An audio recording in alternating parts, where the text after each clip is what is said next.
students ഒക്കെ join ചെയ്യുന്നു. Sir Bijon സാറും join ചെയ്തിട്ടുണ്ട്. ടുഡേ പിന്നെ ഐശ്വര്യ ബാക്കിയുള്ളത് മ്യൂട്ട് ചെയ്തോണേ, മിസ്ലേനിയസ് സൗണ്ട് വരാതിരിക്കാൻ.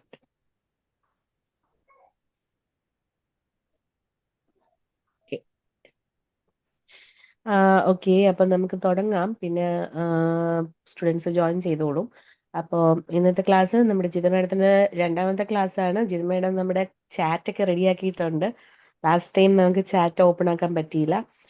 അപ്പോൾ അതുകൊണ്ട് ഇപ്രാവശ്യം കറക്റ്റായിട്ട് ചാറ്റ് ഓപ്പൺ ആക്കാനുള്ള നമ്മളതെല്ലാം ശരിയാക്കിയിട്ടുണ്ട്. സോ ഫാർമക്കോളജി ഇപ്പോൾ വെരി വാസ്റ്റ് ടോപ്പിക് ആയതുകൊണ്ട് it's very difficult to cover everything. But still ഇന്നത്തെ ക്ലാസ് ലൈവായിട്ട് മിസ് ചെയ്യാത്തവർക്ക് ഇപ്പോൾ ഒത്തിരി പേര് സ്റ്റുഡൻസ് ഇപ്പോൾ ഈ വീഡിയോസ് അപ്ലോഡ് ചെയ്യുന്നതുകൊണ്ട് അവർക്ക് വീഡിയോ കിട്ടും എന്നുള്ളൊരു ഉറപ്പുള്ളത് കൊണ്ടാണ് കറക്റ്റായിട്ട് നമ്മൾ അപ്ലോഡ് ചെയ്യുന്നുണ്ട്. ബട്ട് തിങ് ഇസ് ദാറ്റ് ഇത്രയും നേരെ ഇരുന്ന് കാണാൻ പറ്റുന്നില്ല എന്ന് അവർ തന്നെ എന്നിട്ട് പരാതിയും പറയുന്നുണ്ട്.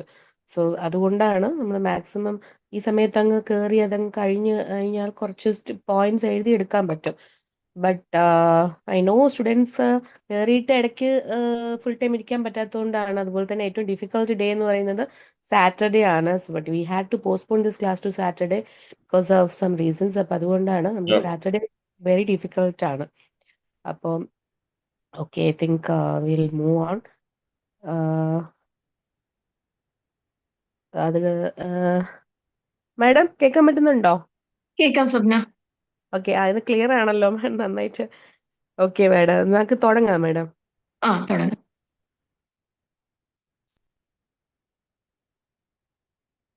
Good evening. So today നമ്മുടെ ഇന്നത്തെ ക്ലാസ് സെക്കൻഡ് ക്ലാസ് ആണ്.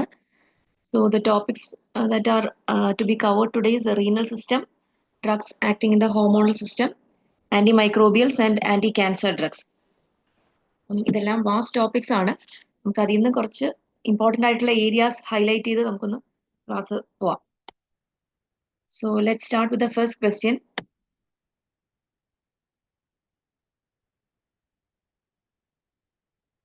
So all of you please answer this first question. All are true about imiglamin except.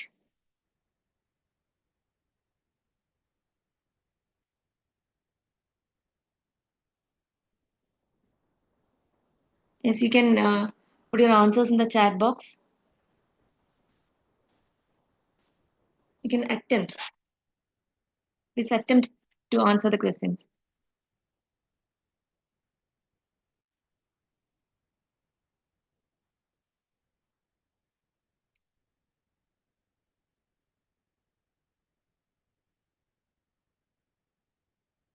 Okay. So the right answer is option D. That is reduce fatty acid oxidation. Except. The question is except. So this is imiglamin and this is a novel anti-diabetic drug used for the treatment of type 2 diabetes. And the mechanisms is somewhat different from other oral hypoglycemic agents. This is a very small molecule drug. The main mechanism is blockage of oxidative phosphorylation. So that is a mechanism. It blocks oxidative phosphorylation and thereby it increases the fatty acid oxidation and reduces the gluconeogenesis in the liver. So it increases fatty acid oxidation and reduces gluconeogenesis in the liver, and thus it is useful in managing insulin resistance. That is the peculiarity of the drug. And it also increases, you might have heard about adiponectin. Yes, so it increases the adiponectin levels. What is the significance of adiponectin when it is related to diabetes? Low levels of adiponectin are associated with obesity, type 2 diabetes and atherosclerosis. So this drug increases the adiponectin levels and it has some insulin sensitizing effect and it has additional anti-inflammatory properties also.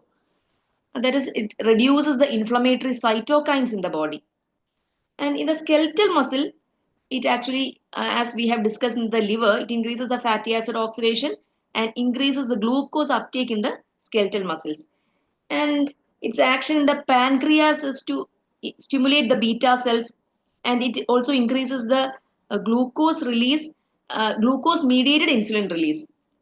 Okay, there is always a release of insulin that is mediated by elevated glucose. So that is also stimulated by this drug, and it increases insulin sensitivity. What is the dose of this drug, imiglamin? It is 1 gram twice daily. Important adverse effects are mainly related to GIT, that is nausea, vomiting, and abdominal pain. So mild adverse drug reactions. Uh, the advantage of this drug is in type 2 diabetic patients, it is suitable as a monotherapy also. It can be given as an adjuvant drugs with other anti-diabetic drugs, but can also be given as a monotherapy. So it increases the insulin secretion and it causes a preservation of the beta cells in the pancreas. So that is an additional benefit of this drug. And it increases the insulin action by inhibiting the hepatic gluconeogenesis, increases the glucose uptake in the liver and skeletal muscle as we discussed. So these are the actions of this drug imiglamin belonging to the drug group glimins. This is a novel oral anti-diabetic drug used for the treatment of type 2 diabetes. Okay. Now, next question. This question, please give your answer in the chat box.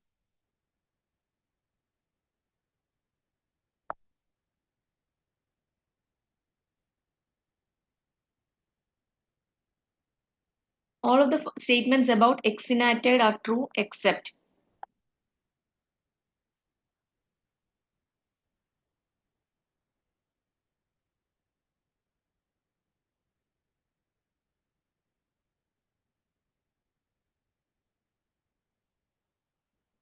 Yes. Yes, please try to answer the question. Exenatide is a relatively old topic. What is exenatide? It is a GLP-1 analog. So the right answer here is B. That is, it is used for treatment of type 1 diabetes because the question is except. So that is wrong. This drug is used for the treatment of type 2 diabetes, exenatide, which is a GLP-1 analog. It actually increases the insulin secretion. So it's called incretinomimetic drug.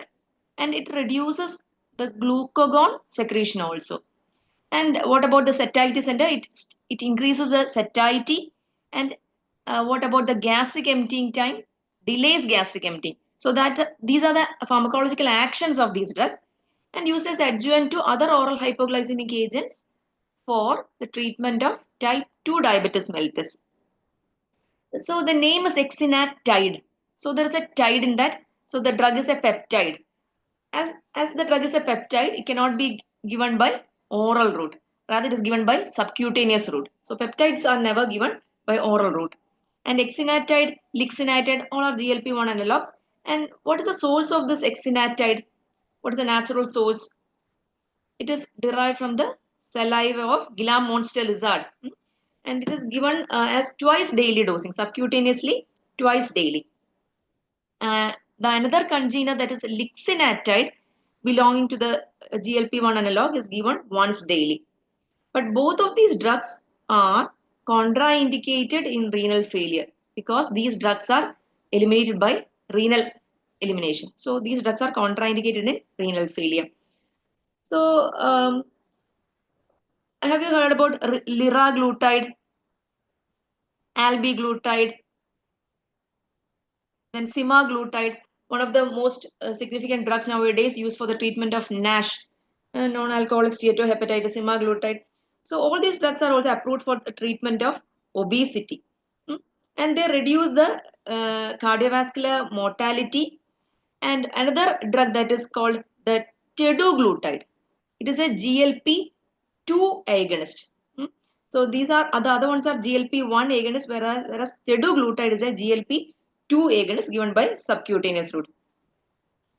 Then there are some contraindications where these drugs cannot be used. If there is a family history of MEN2 syndrome, then if there is a family history of medullary carcinoma thyroid, so these drugs are contraindicated. As we have mentioned, semaglutide, what is the significance of what we have mentioned? Useful in non-alcoholic fatty liver disease, where it reduces the blood glucose, reduces the liver fat accumulation, and it has some anti-inflammatory action also. And this GLP, glucagon-like peptide, how is it metabolized? It is metabolized by DPP4, dipeptidyl peptidase 4 enzyme.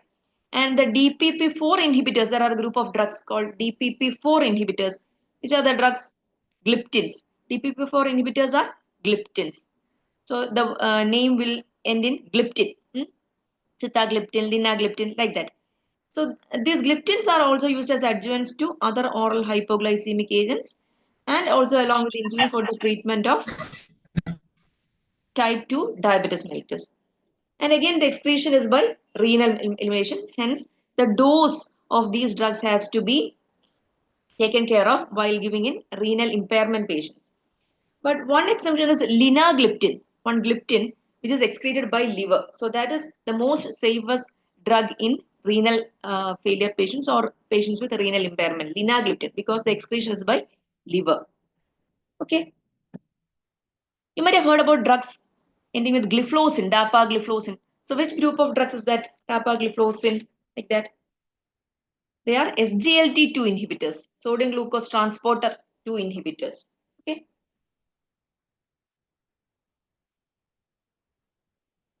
Now, third question.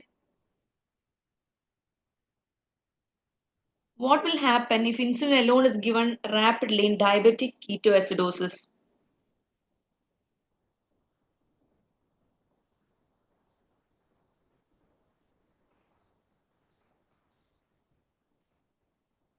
Yes, very good.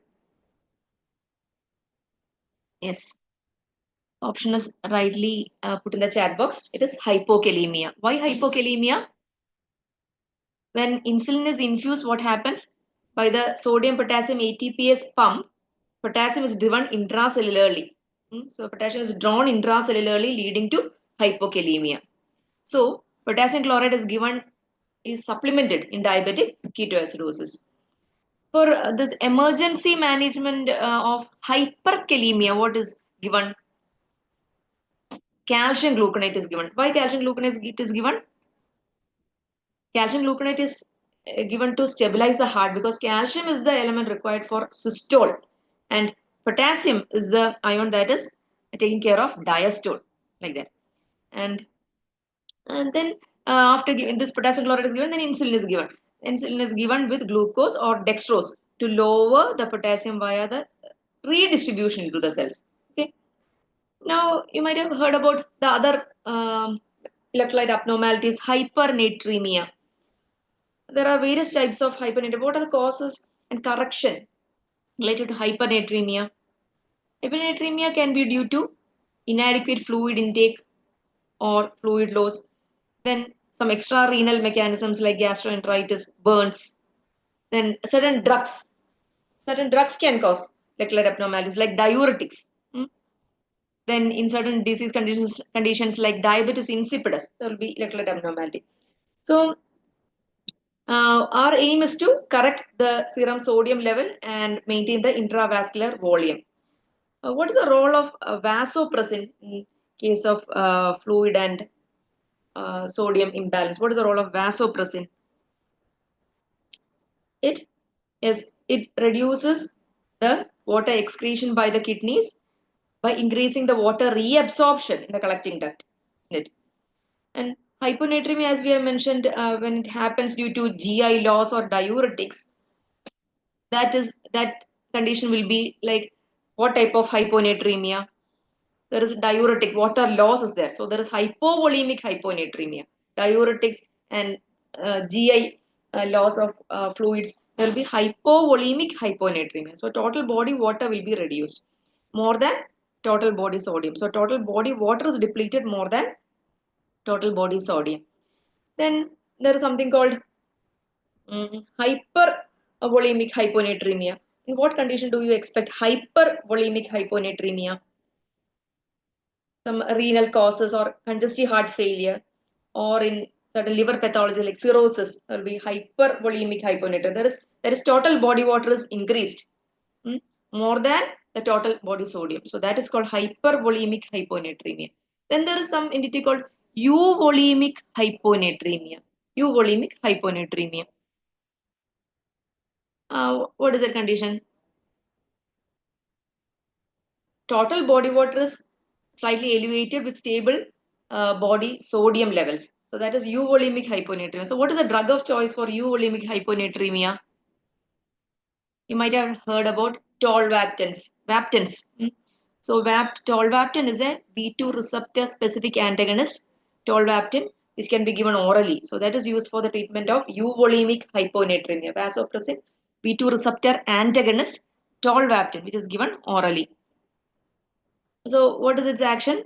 It decreases the aquaporin channels in the collecting duct and increases the free water clearance. And also it increases the sodium concentration. So that is the action of tolvaptan. Okay. Now other conditions like hypocalcemia. What are the reasons? Like hypoparathyroidism, then pseudo-hypoparathyroidism. Actually, in hypoparathyroidism, there is reduced PTH. Whereas in pseudo-hypoparathyroidism, there is PTH resistance. So that is the difference between hypoparathyroidism and pseudo-hypoparathyroidism. And treatment of this hypocalcemia due to hypoparathyroidism and this pseudo-hypoparathyroidism is calcium and vitamin D supplements like that. In hypercalcemia, uh, what is the reason? Hypercalcemia. Excess PTH will lead to hyperparathyroidism. Then hypercalcemia of malignancy. So there all these conditions we see hypercalcemia. Okay. Uh, so in hypercalcemia, what is the management?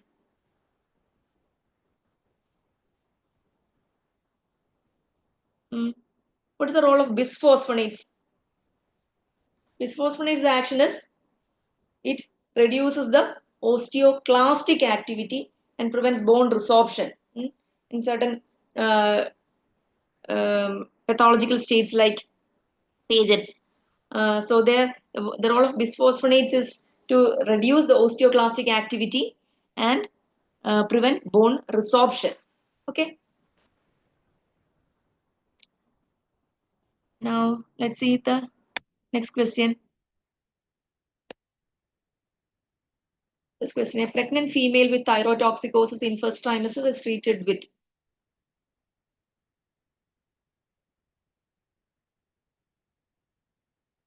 Yes, please. Your answers in the chat box.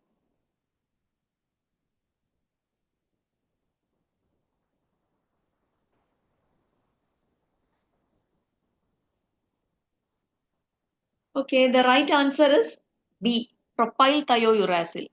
Okay, so what are the actions of propylthiouracil? It inhibits the various steps in the thyroid hormone synthesis. First, it inhibits the thyroid peroxidase enzyme. Then it inhibits the iodination step. Then it inhibits the coupling step, monoiodotyrosine and diiodotyrosine combine. That coupling step is inhibited. Then it inhibits the deiodinase enzyme and it inhibits the peripheral conversion of T4 to T3. So one additional mechanism that is of utmost significance is it inhibits the peripheral conversion of T4 to T3. So it is the drug of choice in severe thyrotoxicosis and thyroid storm also. Actually, this drug is a very short-acting drug. T half is approximately only 2 hours. So actually multiple daily dosing is required. And the most important adverse drug reaction of propylthiouracil is this hepatotoxicity. So actually it is not preferred in general population and hepatotoxicity is more common in pregnant females and children. But this is given in the first trimester because it is non-teratogenic. So it is the drug of choice for hyperthyroidism in the first trimester of pregnancy and also in breastfeeding because it is not secreted in milk. So that is the advantage of propylthyroidism. In the first trimester of pregnancy and in lactating women, it is given because it is not secreted in milk. But in second and third trimester, the liver of baby is already developed. So it will show fetal hepatotoxicity. So there, in second and third trimester, as the liver of the baby is fully developed, it may go for hepatotoxicity. So propylthiouracil is not given in second and third trimester. There, methimazole is preferred. So this is the way we have to answer the question. The first trimester it is propylthiouracil. and the second and third trimester it is methimazole. There are many other antithyroid drugs like this potassium iodide and leucocidin. What is leucocidin? It is 5% iodine plus 10% potassium iodide. They are also antithyroid drugs by inhibiting the thyroid peroxidase enzyme, and it inhibits the release of thyroid hormones. So this potassium iodide is a fastest acting antithyroid drug. So it is used to make patients euthyroid before surgery and to reduce the risk of thyroid storm. So as this is a fast acting drug, it is used to make the patient euthyroid before surgery. And somebody has answered propranolol. What is the role of propranolol here? The mechanism of propranolol is it inhibits peripheral conversion of T4 to T3. It controls the sympathetic overactivity associated with cardiovascular manifestations. So that is the role of propranolol here. Okay, in thyrotoxicosis. Then next question. Which of the following is used for treatment of infertility in male hypogonadism? Yes, please answer. You can try. Please come with some answers. Yes, please. Treatment of infertility. This is a very simple answer actually. Answer is very simple. Straight away. Yes.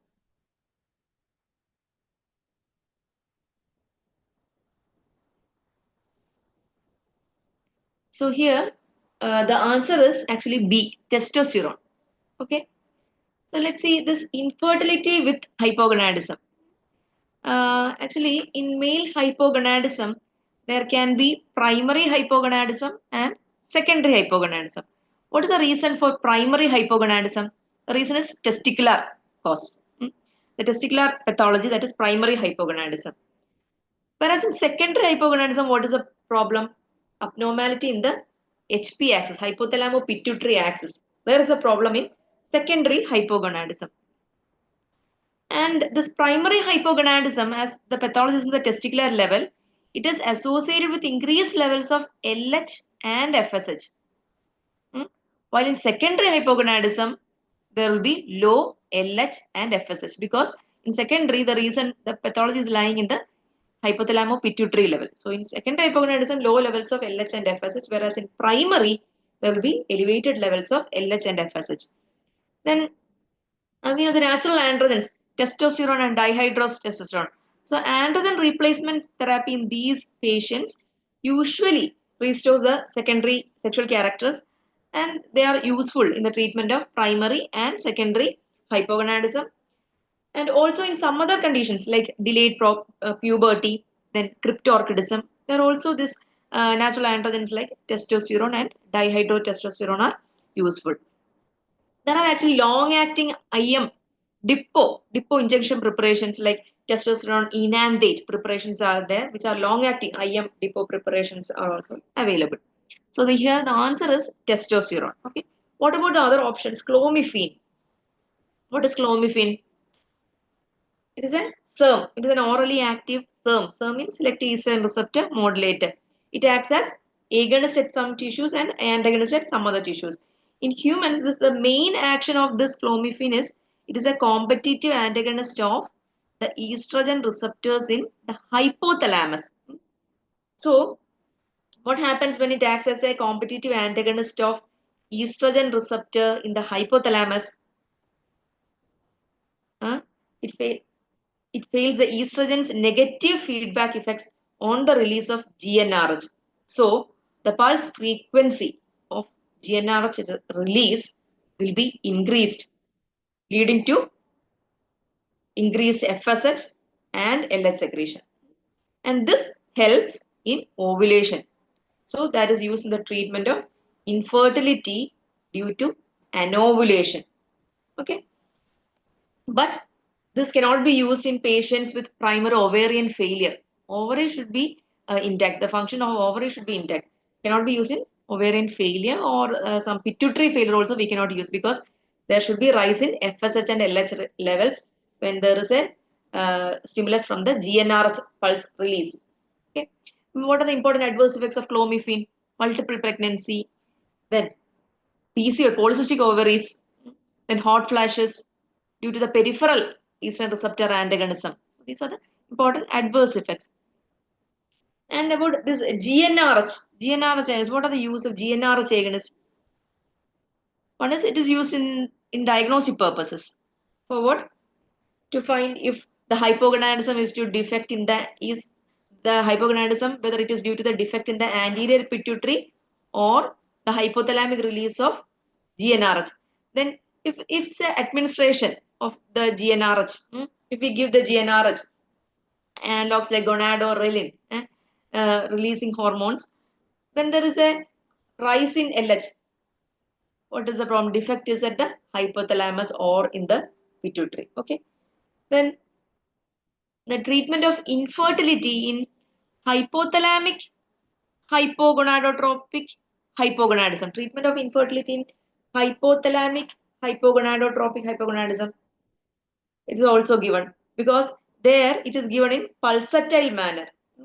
Then what happens when there is a the impulse is actually getting in a pulsatile manner? What is the advantage? The ovarian follicles get stimulated and matured. In males also it is used to maintain spermatogenesis. Okay. Can you name some GnRH agonist? GnRH agonist. Nafarelin, goserelin, then triptorelin. So these are GnRH agonists. If it is administered as a depot injection, what happens? It is a sustained release. What happens? It inhibits the FSH and LH release and suppress the gonadal function. Why suppression? Due to the continuous presence of these drugs in the body due to downregulation and desensitization of the GnRH receptors in pituitary. So that is the difference due to the pulsatile release and sustained administration of these drugs. So action is different. So the sustained administration will suppress the FSH and LS and cause actually there is something called the pharmacological oophorectomy when there is a sustained administration of the drugs. Okay, and it is useful this pharmacological oophorectomy or orchectomy when the sustained action of this drug is beneficial in certain pathological conditions like treatment of precocious puberty, polycystic ovarian disease, like that. Okay. Then what about this flutamide? Flutamide. What is flutamide? Last option. It is an androgen receptor antagonist. It inhibits the testosterone and dihydrotestosterone binding to the androgen receptors. Where is flutamide used? In androgen excess conditions like prostatic carcinoma, hirsutism. Then in women, when there is frontal baldness, then in all these conditions, this androgen antagonist is used. But important adverse effect of this flutamide is hepatotoxicity and prolonged use. In men, prolonged use can lead to, it's an androgen antagonist, isn't it? So can lead to gynecomastia. Okay. Then we'll move on to the next question. I think one question is related to this drug.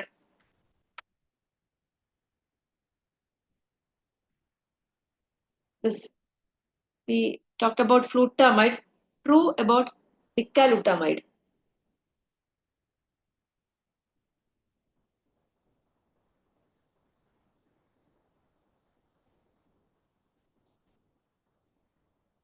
Yes, you can put your answers in the chat box. We have already explained this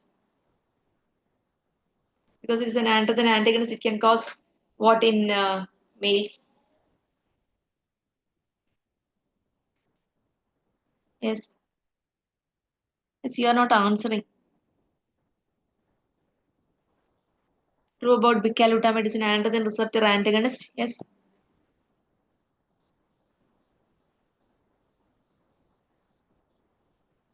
Uh, Actually, it causes the answer is causes gynecomastia that we have discussed, isn't it? About bicalutamide is it causes gynecomastia. Actually, bicalutamide, nilutamide, they are potent orally anti-androgen receptor antagonists. Actually, they are used in the treatment of this prostatic carcinoma. But um, what is the mechanism of action? It inhibits the binding of testosterone and dihydrotestosterone to the androgen receptor. What is the first action mentioned in this question? Inhibits conversion of testosterone dihydrotestosterone. That is not the mechanism of androgen receptor antagonist, isn't it? So that is taken care of by some other drugs like 5-alpha reductase inhibitors. The first mechanism of action is of 5-alpha reductase inhibitors and not androgen receptor antagonists like bicalutamide. And for maximum clinical effect, it is usually combined with GnRH analogs like leuprolide to decrease the tumor flare up. So it can be given as monotherapy, but it is beneficial to combine with GnRH analog like leuprolide. So here the right option is causes gynecomastia. Okay.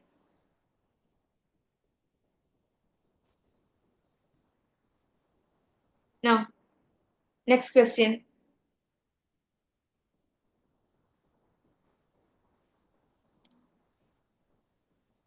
Drug of choice for pregnant female suspected of having a baby with congenital adrenal hyperplasia.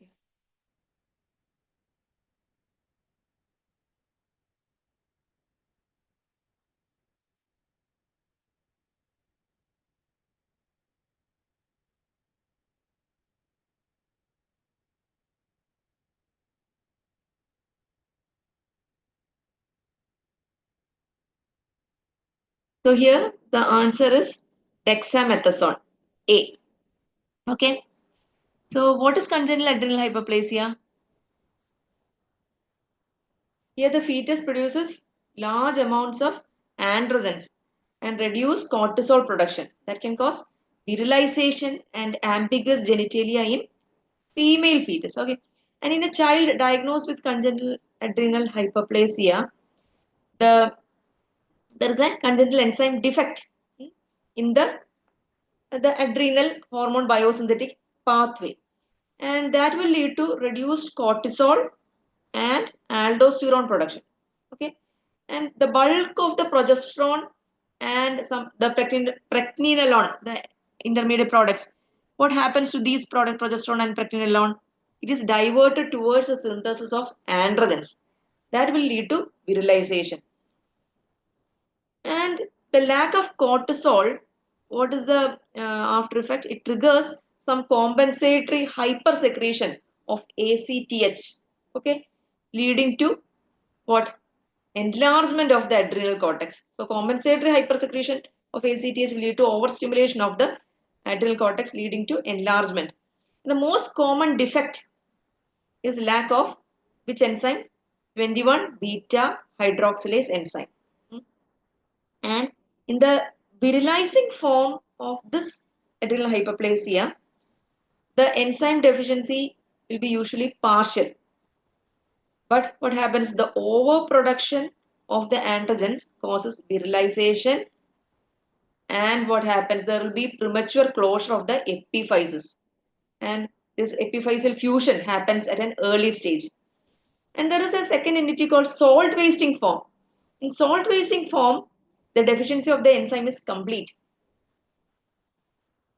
So hypersecretion of ACTH cannot bring the cortisol and aldosterone production back to normal. So what happened? Patient will be There will be a potentially fatal condition, salt wasting. So that is a dangerous situation if not treated properly. That is very serious. So treatment there is hydrocortisone. In salt wasting form, the treatment is hydrocortisone. Okay, and it is given to maintain the feedback inhibition in the pituitary so that the pathology is taken care of. So here the treatment is hydrocortisone, whereas in partial form it is the dexamethasone. You might have heard about the dexamethasone suppression test. What is dexamethasone suppression test? That is a procedure that is used to assess the function of adrenal gland. How? By assessing the or measuring the cortisol levels. And change in the response to the steroid dexamethasone, how the cortisol level is getting responded to the administration of dexamethasone. That is dexamethasone suppression test. So in normal individuals, dexamethasone should suppress the cortisol level. If the cortisol levels remain high despite the dexamethasone administration, it can indicate some problems, some pathologies like it may be Cushing syndrome or ectopic ACTH or an adrenal tumor, like that. Okay, so that is dexamethasone suppression test. And can you recollect how you can distinguish these pathologies? Cushing syndrome, ectopic ACTH, and adrenal tumor by finding the cortisol level. There is a high dose test and low dose test for dexamethasone. In low dose test, when there is no decrease in the blood cortisol and when the ACTH is low, that is pointing to adrenal tumor. Okay. Whereas in ectopic ACTH, what happens? There will be no decrease in blood cortisol, but ACTH will be high because there is an ectopic tumor, ectopic ACTH. Ectopic ACTH will be high. And what happens in Cushing syndrome by pituitary tumor? Cushing syndrome by pituitary tumor. In low dose test, there will be no decrease in blood cortisol. And in high dose test, what happens? We are expecting a decrease in blood cortisol that is happening in Cushing syndrome by pituitary tumor. Okay, so that is dexamethasone suppression test. That also you should know.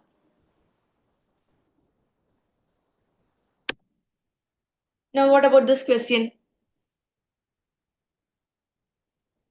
Which of the following is incorrect regarding breast cancer treatment?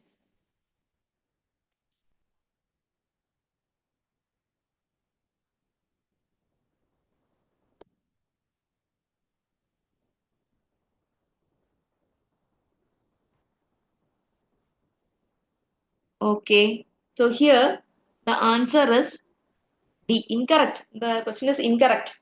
Okay, so the answer is D. GNR agonists are used in postmenopausal breast cancer is the wrong statement.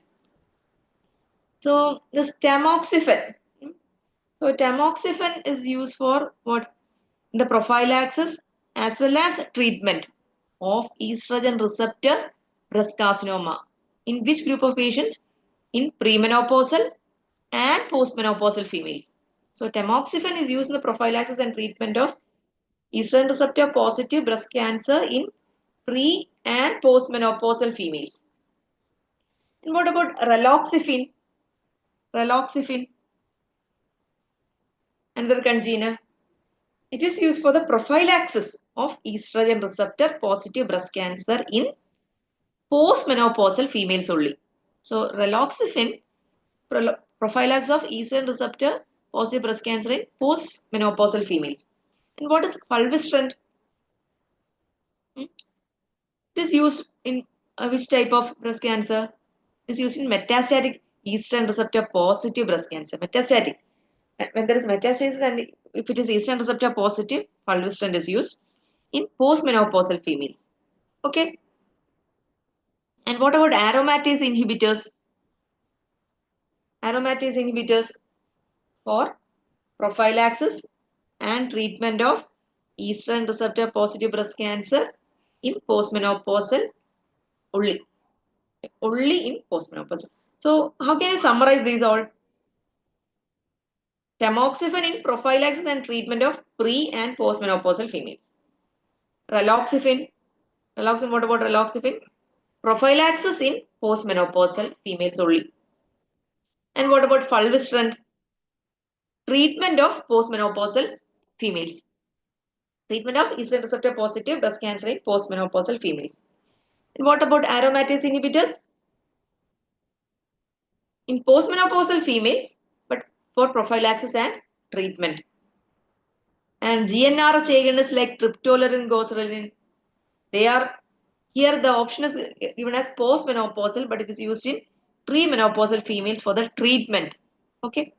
used for the treatment of ER positive breast cancers in premenopausal females. So that is why option D is the wrong answer.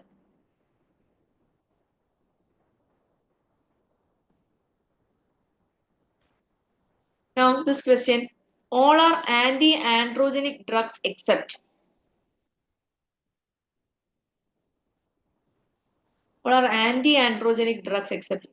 Please answer, please put your answers in the chat box.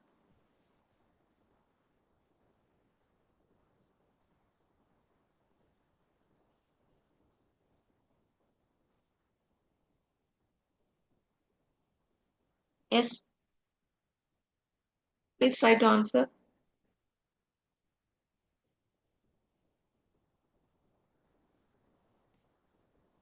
What is stanozolol?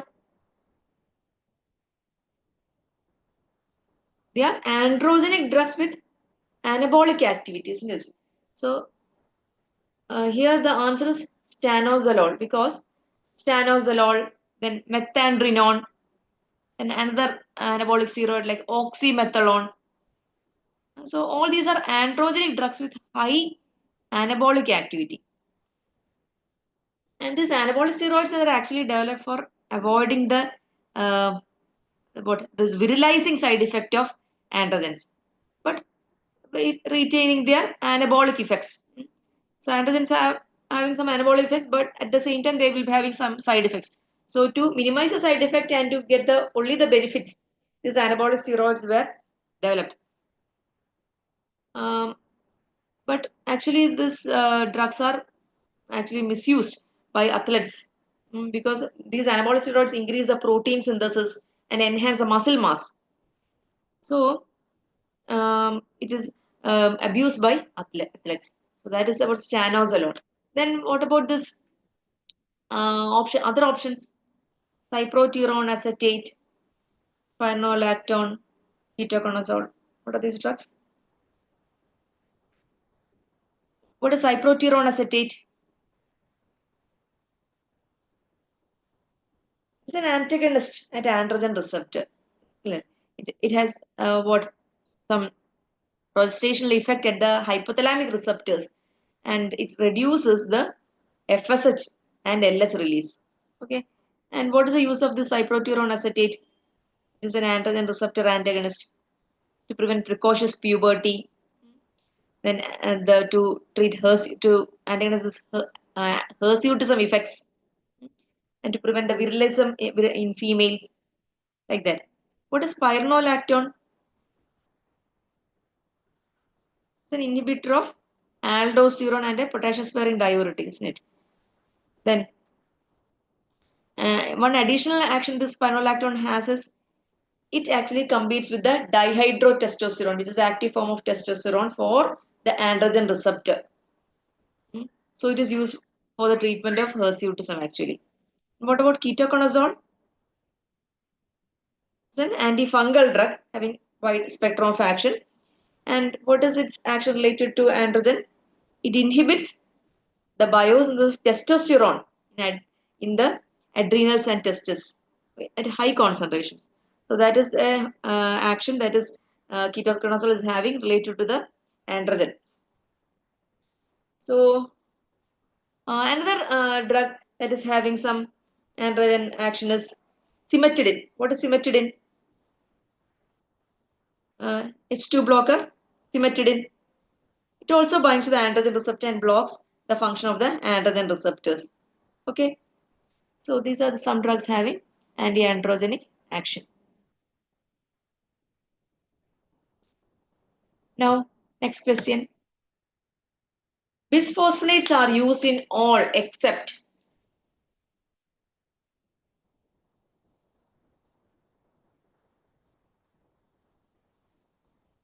Yes,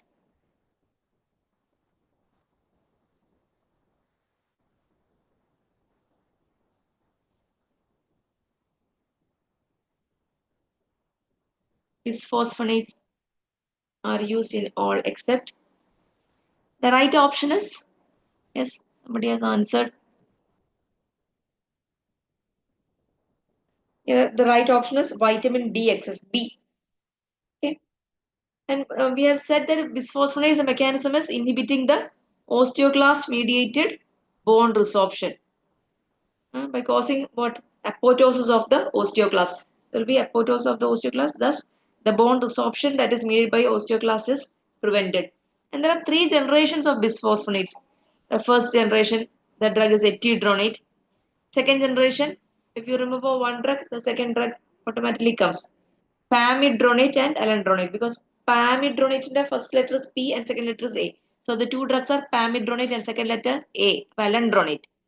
And the third generation drugs is റിസീഡ്രോണേറ്റ്. ആ ഒരു first പേര് ഓർത്ത റിസീഡ് RIS വെച്ചിട്ട് മൂന്ന് പേരുണ്ട്. റിസീഡ്രോണേറ്റ്, I വെച്ച് ഇബാൻഡ്രോണേറ്റ് and എന്ന് വെച്ചിട്ട് സോളിഡ്രോണേറ്റ്.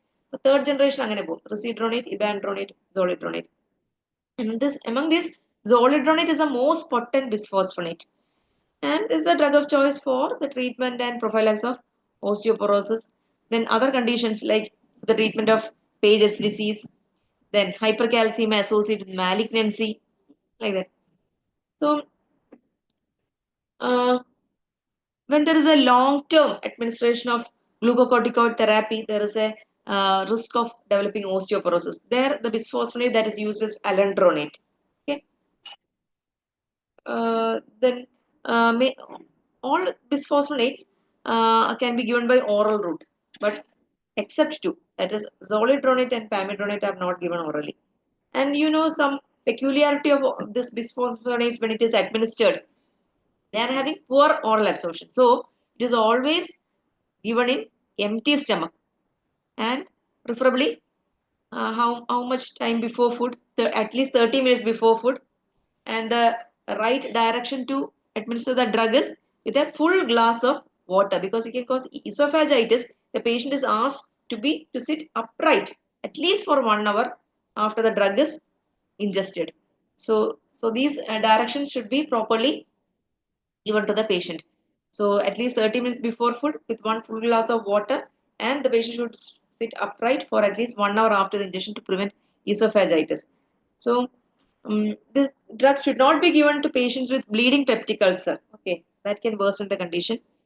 And the T half of the bisphosphonates in bone is very long. It approximately can go up to years. Okay, approximately 10 years, like that.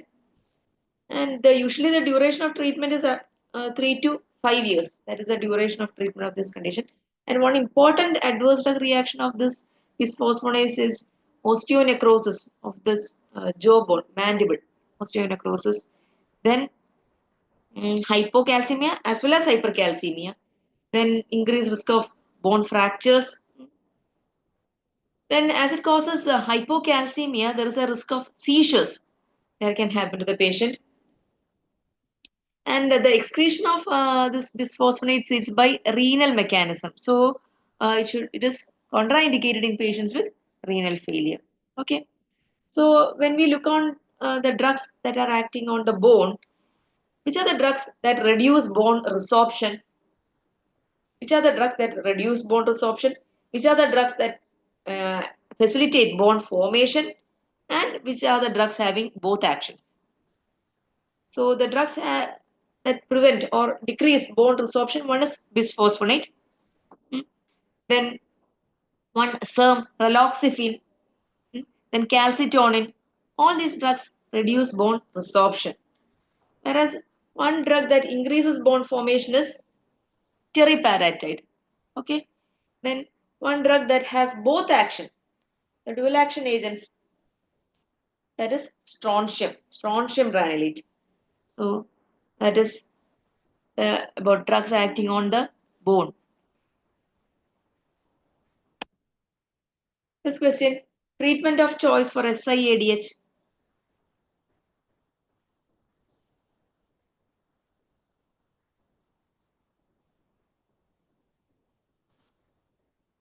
What is SIADH?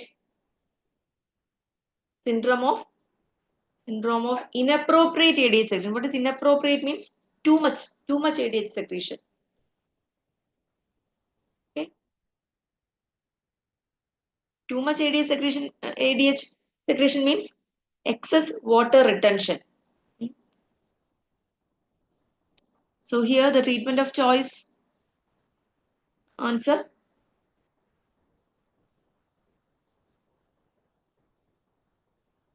Yes. Yes. Here, the right answer is hypertonic saline. Okay. 3% hypertonic saline is the treatment of choice for SIADH. The Actually, the drug of choice, when you say, they are Vaptins. Hmm? So that is the catching point. So drug of choice are Vaptins, but other drugs like demiclocycline are also used. So what are the drugs that are commonly causing this SIADH?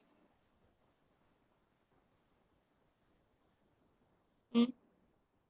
Drugs most commonly involved in SIADH: SSRIs, haloperidol, then some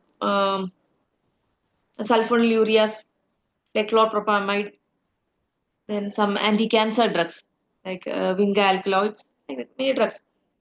So the treatment of SIDs start with free water restriction. First is start with free water restriction. If the patient is not responding, start 3% sodium chloride. Till the patient is not responding, start vasopressin antagonist ആണ് കേട്ടോ. Vasopressin antagonist. Hmm? For acute management, we have to give IV drugs, IV vasopressin antagonists like conivaptan. And for long-term management, oral vasopressin antagonists like tolvaptan can be given. But we should always remember that rapid correction of hyponatremia should not be done because it can cause central pontine myelinolysis. That is osmotic demyelination syndrome. So rapid correction of hyponatremia should never be done. Okay. Now next question. All are true about osmotic diuretics except.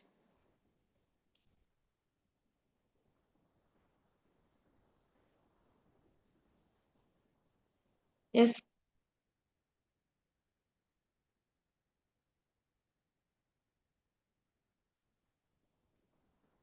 Yes, what is the answer?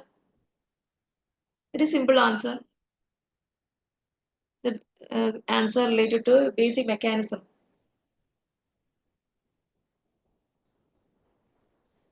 Yes, somebody?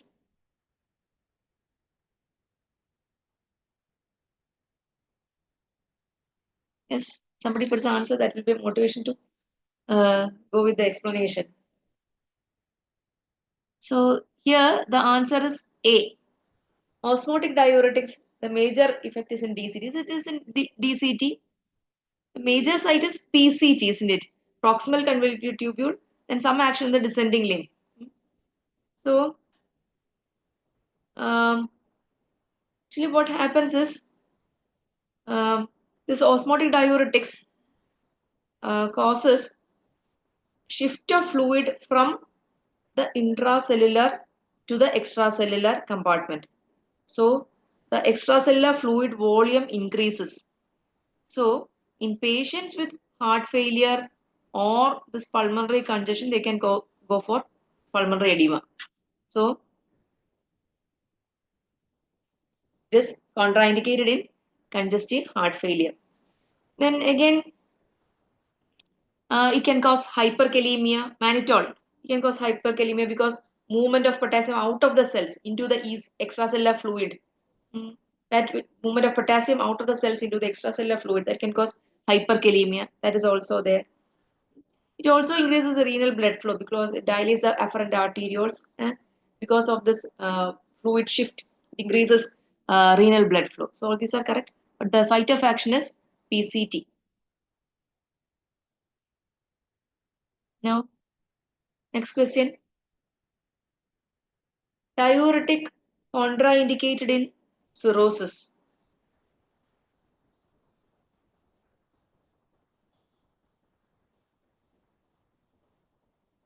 Yes,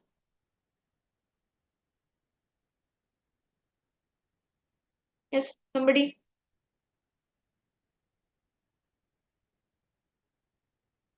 Diuretic contraindicated in cirrhosis. The right answer is B. Acetazolamide. What is acetazolamide? It is a carbonic anhydrase inhibitor, isn't it? So this carbonic anhydrase inhibitor can cause hyperammonemia, and this can cause hepatic encephalopathy. So that is the reason why it is contraindicated in cirrhosis. And there's a loss of bicarbonate and this retention of H plus ions and lead to formation of NH4 plus. Ammonia will get converted to NH4 plus because of the H plus retention. H plus ammonia to combine to the NH4 plus ammonium ions and cause metabolic acidosis. And this ammonia retention can cause encephalopathy, and that is the reason why it is contraindicated. And these carbonic anhydrase inhibitors are also contraindicated in metabolic and respiratory acidosis, also conditions like COPD. In respiratory acidosis, COPD, there is respiratory acidosis. So carbonic anhydrase inhibitors are contraindicated in such conditions also. And in cirrhosis, if this folic acid deficiency can be seen. So one drug, that is amiloride, amiloride, potassium diet amiloride is contraindicated because it can cause folic acid deficiency by increasing the excretion of folic acid. So, in cirrhosis, as there is a folic acid deficiency as such, amiloride is also contraindicated. Okay.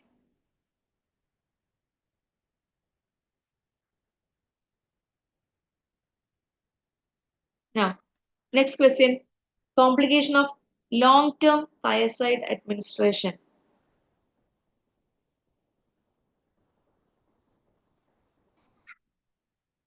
Complication of long-term thiazide administration option.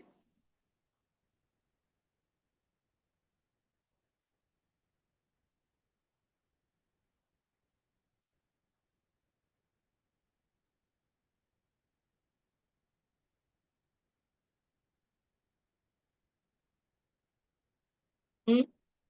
Any answers?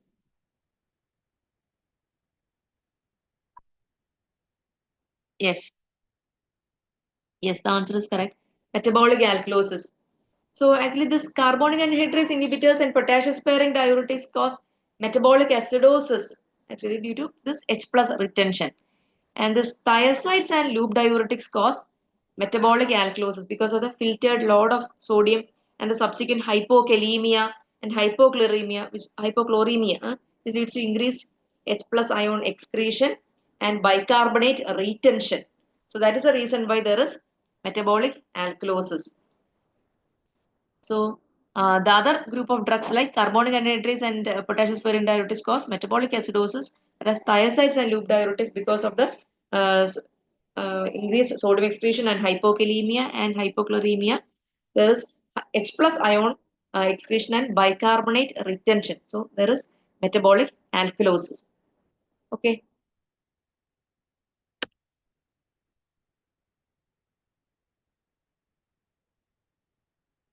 Desmopressin can be used for all the following conditions except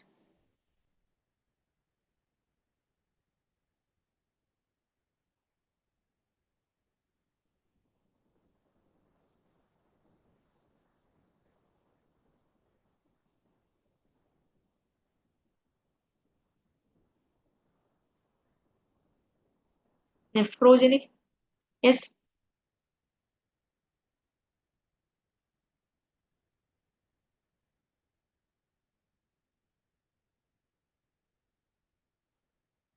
Yes.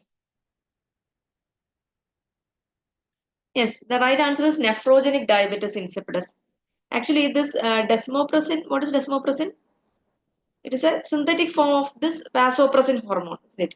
And this desmopressin is used for the treatment of central or neurogenic diabetes insipidus.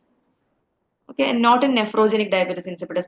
And another use of desmopressin is in the treatment of nocturnal enuresis in children. And this oral route preparations are available. And Uh, this nocturnal aneurysm, which are the other drugs that are used in nocturnal aneurysm? Imipramine is the drug of choice, isn't it? Imipramine, പിന്നെ bed alarm therapy, അതൊക്കെയുണ്ട്. Other uses of desmopressin എന്തൊക്കെ പറയാം? Apart from this nephrogenic diabetes, apart from this um, condition, von Willebrand's disease. Okay, it is another use of desmopressin. And what about this use of vasopressin as such? As vasopressin is a synthetic form. Vasopressin, what is the use? In bleeding esophageal varices, it is used. Actually, terlipressin, which is a drug having better side effect profile, is preferred over vasopressin. Terlipressin is used.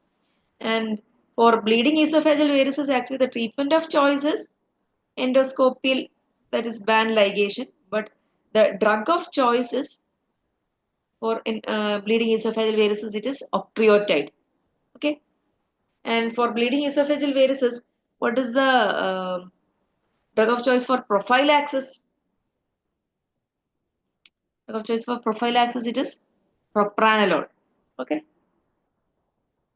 So that is the discussion related to that. Now, this question that we have already discussed many theoretical aspects related to this question. Tolvaptan. Tolvaptan is used for the treatment of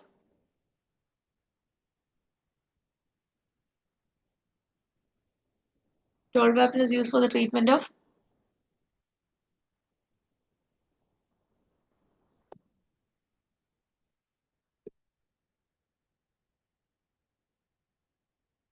yes, SIADH. Actually, the non-selective vasopressin antagonist conivaptan and the selective vasopressin and tolvaptan that we have already discussed.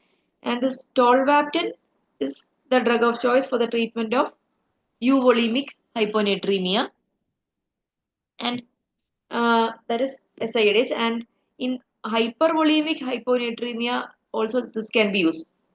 The initial treatment of choice, as we have already discussed, is water restriction. Then 3% saline. If not responding, we will move on to the acute management of IV conivaptan and long-term management of oral tolvaptan. Okay.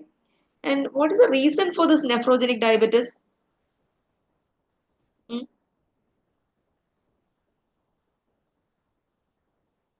Yes, nephrogenic diabetes caused like some genetic mutations in this vasopressin receptor genes. Vasopressin receptor genes in the collecting duct, isn't it? Mutations in those receptors that can be a cause for nephrogenic diabetes insipidus. Then certain medicines like lithium can cause nephrogenic diabetes insipidus. Then some chronic disease conditions can also lead to nephrogenic diabetes insipidus. Anyway, the treatment is with thiazide diuretics. Thiazide diuretics can be given for this condition. Why? Why? Even though it increases the water excretion, some here there is a paradoxical effect of thiazide diuretics in this nephrogenic diabetes insipidus, because it reduces the urine volume by reducing the GFR and increasing the proximal tubular reabsorption, thus limiting the water delivery to the collecting duct. So that's a paradoxical effect that is made useful in the treatment of this condition by thiazide diuretics. And what about the NSAIDs? What is the role of NSAIDs? NSAIDs inhibit prostaglandin synthesis, we know, that's it. And it has antagonistic effect on the ADH.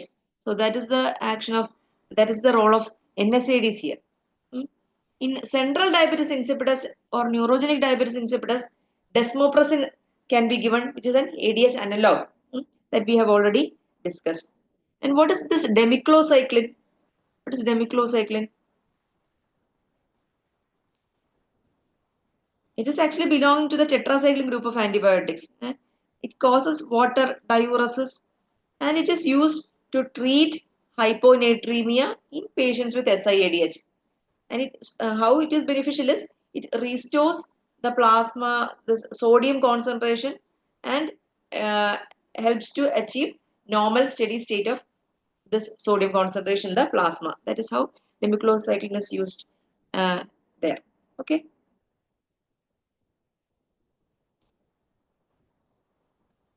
Now this question, which of the following statement is false about extended spectrum beta lactamases?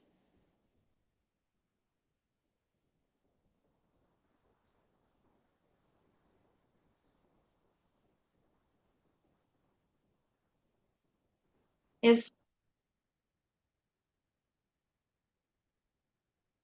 Yes, please put your responses here. The following statement is false about extended spectrum beta lactamase. So, from these questions, you should have an idea that these are some of the important areas from which questions can be asked, and you should be thorough with the topics.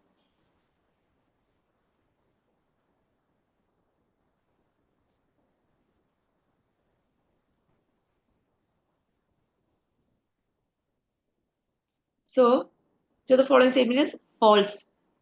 So, here the right option is D. Third and fourth generation cephalosporins are used for detection of ESBL. That is a false statement. So, you might have heard about these beta lactamases. Beta lactamases. Actually, there are four classes of beta lactamases: A, B, C, and D.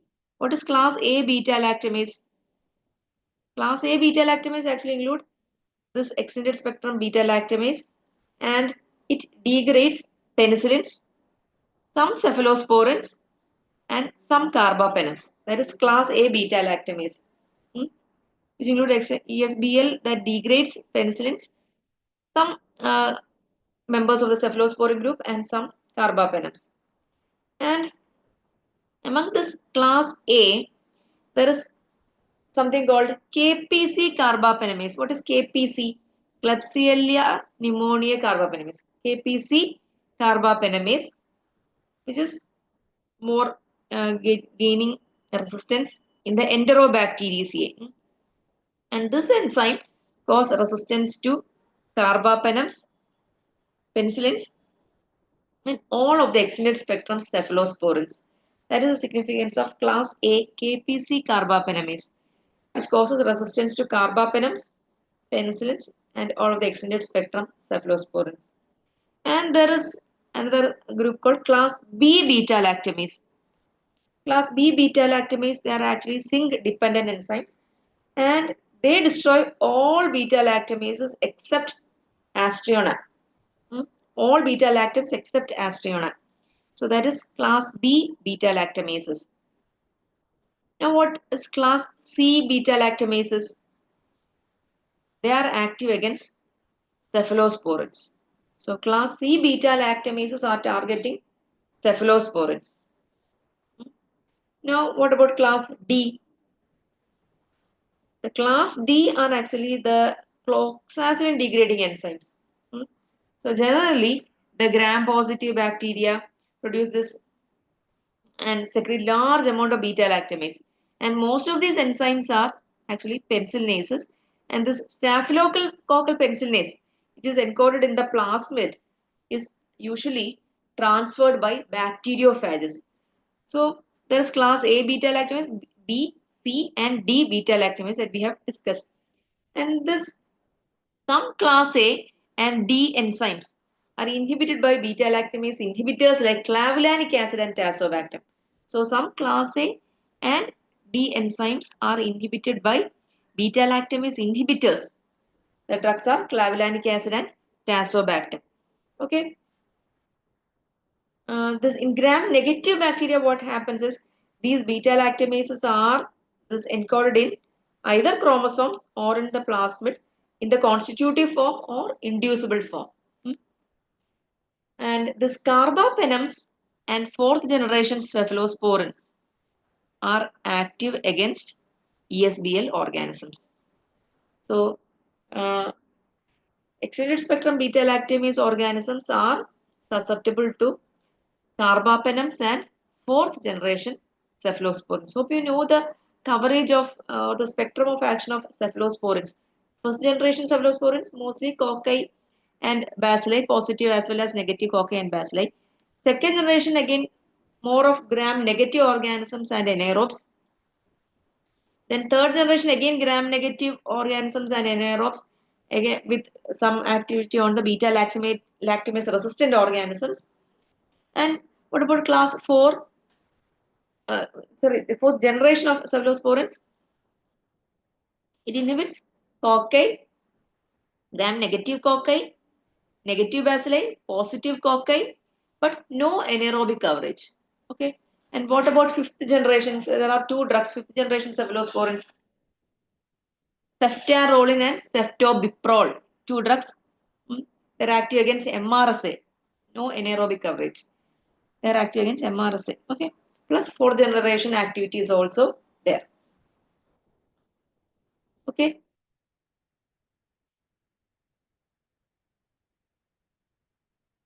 So some see option B, carbapenems are sensitive.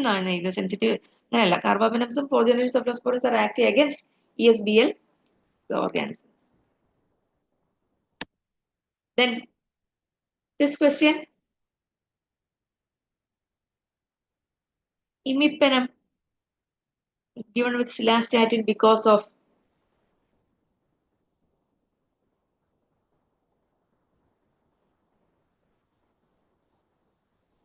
let me see.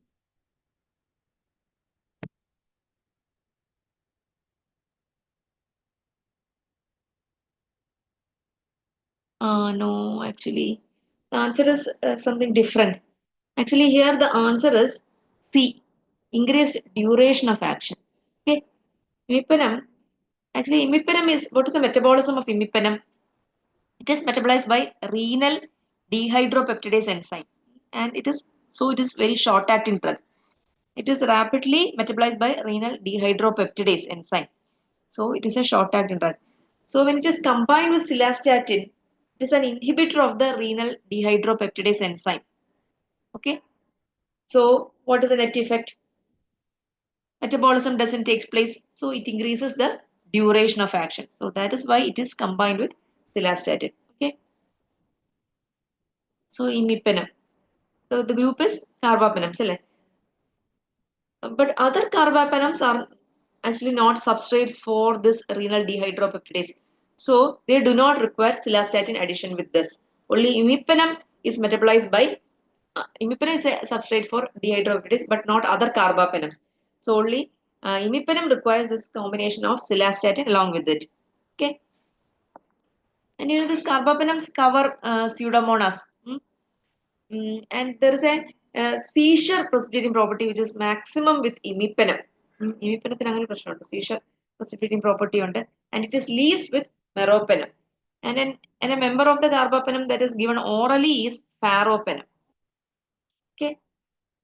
And the coverage of this carbapenem group is gram-negative rods like pseudomonas, gram-positive organisms, anaerobes, and it is resistant to many beta-lactamase producing organisms. And if somebody is allergic to penicillin, they may be allergic to carbapenems also. So that is to be kept in mind. So next question. Cephalosporin that does not require dose reduction in patient with any degree of renal impairment is.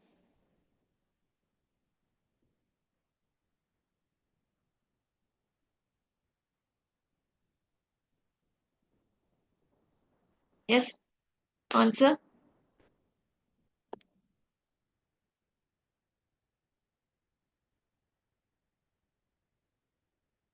Yes, the answer here is option B, cefoperazone. Okay. Nephrotoxicity is seen with most cephalosporins like cephaloridin, then cephalothin, but less with ceftriaxone, cefpyramide, and 100% safe drug is cefoperazone, which is excreted by liver. Okay, 100% metabolism excretion is by liver. So cefoperazone is the most safe cephalosporin in renal failure patients. Okay. Then do you know other important adverse effects that can happen with this cephalosporin group? Hypoprothrombinemia, seen with which all cephalosporins? Cefamandol, again cefoperazone, and cefotetan. These three drugs, cefamandol, cefoperazone, and cefotetan. These three drugs can cause hypoproteinemia and bleeding disorders by destruction of the vitamin K producing um, this, this pollen bacteria, and by decreasing the synthesis of vitamin K dependent clotting factors. So administration of vitamin K can prevent this.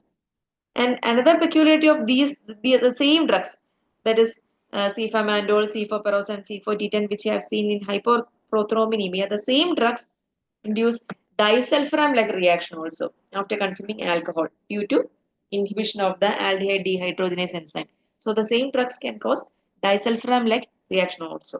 The three drugs which we have discussed. Now, drug active against New Delhi beta-lactamase producing strain. New Delhi beta-lactamase. New Delhi beta-lactamase.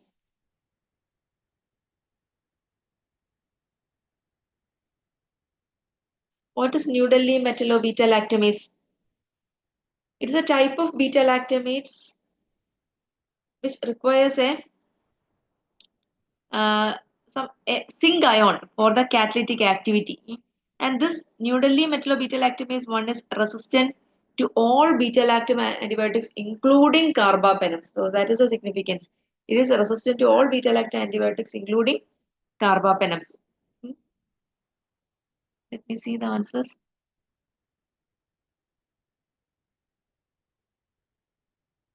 Yes. So here the answer is B, colistin. Okay. And if there is a recent history of some medical care that is received in India, അങ്ങനെയൊക്കെയാണ് വിദേശികൾ ഇങ്ങനെ ഒരു പേരൊക്കെ ഇട്ടത്. അങ്ങനെ ന്യൂഡൽഹി മെറ്റലോബീറ്റലാക്ടമേസ് എന്ന് ഒരു recent history of medical intervention അല്ലെങ്കിൽ ഒരു ICU കെയർ അല്ലെങ്കിൽ ഒരു ഹോസ്പിറ്റൽ സ്റ്റേ ഉള്ള ഒരു പേഷ്യന്റ് ആണെങ്കിൽ ഷുഡ് സസ്പെക്ട് ഇങ്ങനെയുള്ളത്. When the culture report is resistant to almost all beta-lactam antibiotics, we should suspect this enzyme, this resistant gene. Okay.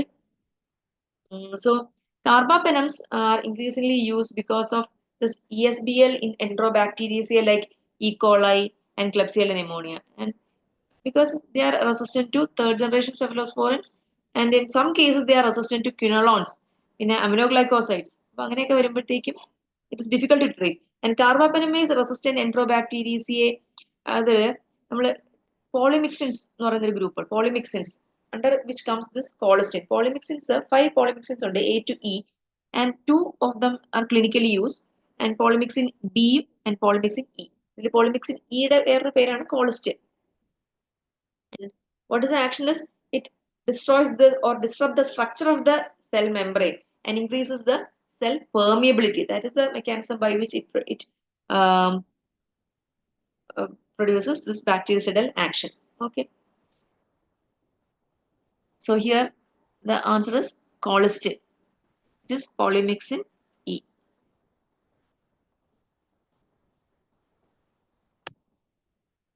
Next question.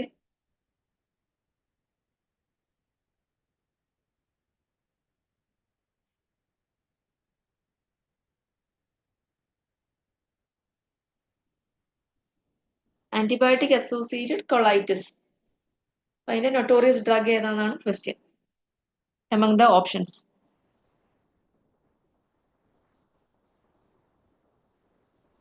Among the options, yes, answers.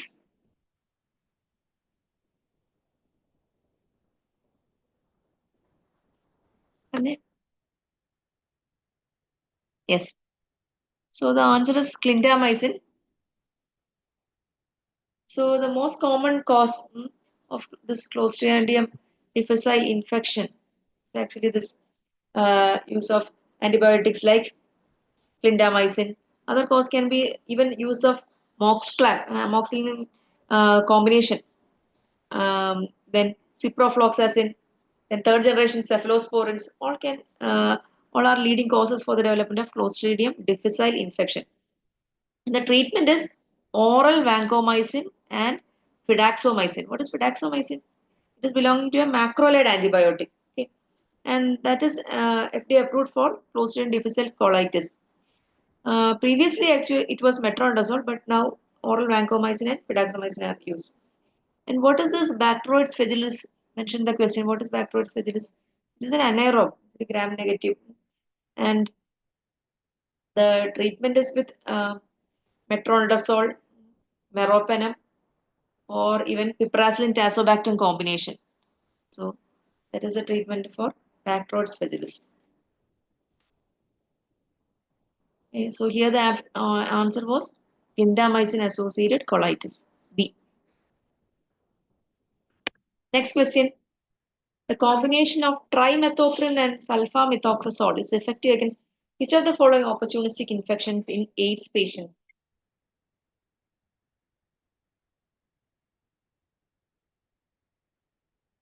This is skip this question was skipped. This question, methicillin resistant staph aureus is not expected to respond to.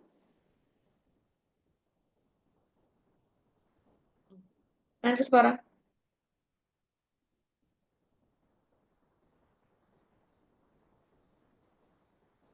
Hmm? Yes.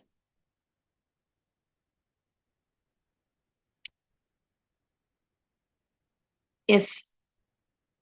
The answer is right. Actually, carbapenem. Hmm? Methicillin resistant staph aureus does not respond to carbapenem. Actually, the staph aureus, there is non-penicillinase producing and penicillinase producing organisms. In non-penicillinase producing organisms, penicillin is the drug of choice. And in penicillinase producing uh, this resistant penicillinase resistant organisms, the drug of choice will be methicillin class of drugs. And when there is resistance to methicillin, like organs like MRSA, we will go for, when there is methicillin resistance, that is MRSA, we will go for vancomycin, that is a drug of choice. And when there is a resistance to vancomycin, what is the condition? VRSA. Here, what is the drug used for VRSA? Daptomycin. So that is the hierarchy. So when there is methicillin resistance, MRSA, we go for vancomycin, and when there is vancomycin resistant, we go for daptomycin. And what is the mnemonic to remember the penicillinase resistant penicillins? Not only methicillin, there are other penicillinase resistant penicillins. One mnemonic is one cannot destroy me. Mm. So bugs are having many mechanisms by which they can prevent this destruction by the antibiotics. One cannot destroy me. One O stands for oxacillin, can the C stands for cloxacillin, not N stands for nafacillin, and D stands for dicloxacillin, and M stands for methicillin. So these are the penicillinase resistant penicillin. Okay. Which are the other antibiotics used for MRSA and VRSA? Linezolid, tedisolid, then streptogramins group, then tigecycline group, then fifth generation cephalosporins like ceftobiprole, ceftaroline, then other glycopeptide antibiotics like dalbavancin, tilavancin. So these are the other drugs which are used for MRSA and VRSA infections. And one important thing that you should remember is, do you think that Proteus will respond to colistin? The colistin is a superior drug even used for New Delhi metallobetal activase organisms. It doesn't cover Proteus. Okay. The same way, tigecycline. Tigecycline is a superior antibiotic, but it doesn't cover Pseudomonas infection. So that is another point that you should remember. And meropenem group of drugs like carbapenems, they do not have activity against MRSA. So these are some things you should remember, because these are supreme class of drugs, but they have some limitations over the existing organisms. And what about this question? The combination of trimethoprim and sulfamethoxazole is effective against which of the following opportunistic infections in AIDS patients?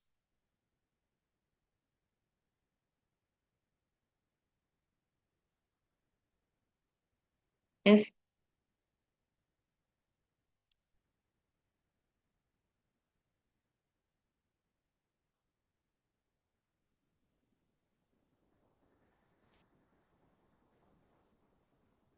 Trimethoprim sulfamethoxazole അല്ലേ?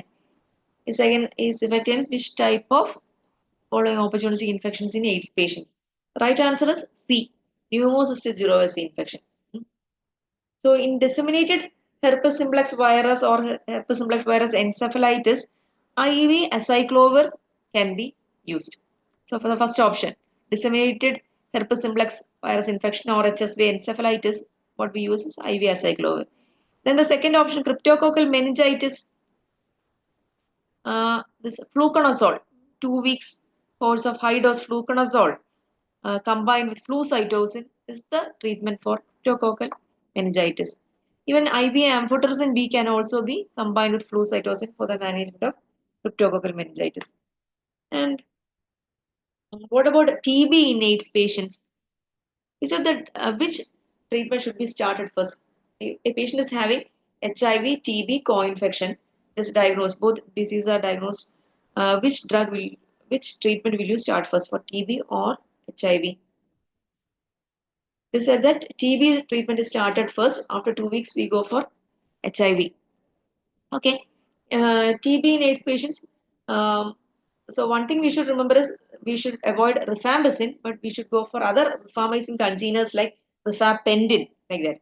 So rifapendin plus moxifloxacin plus INH plus pyrazinamide for the intensive phase for 8 weeks. And for the continuation phase of 9 weeks, 6 to 9 months, the ripe TB regime എന്ന് പറയുമ്പോൾ എന്തൊക്കെയാണ് rifampicin, isoniazid, pyrazinamide, and ethambutol for 2 months. And for the continuation phase, INH plus a rifamycin for 4 months. So that is the treatment. There can always be a drug interaction with rifampicin with protease inhibitors and NNRTase. So rifabutin like rifamycins are preferred over rifampicin because of less drug interactions. Now next question. Microbial killing by an antibiotic below its minimum inhibitory concentration is known as.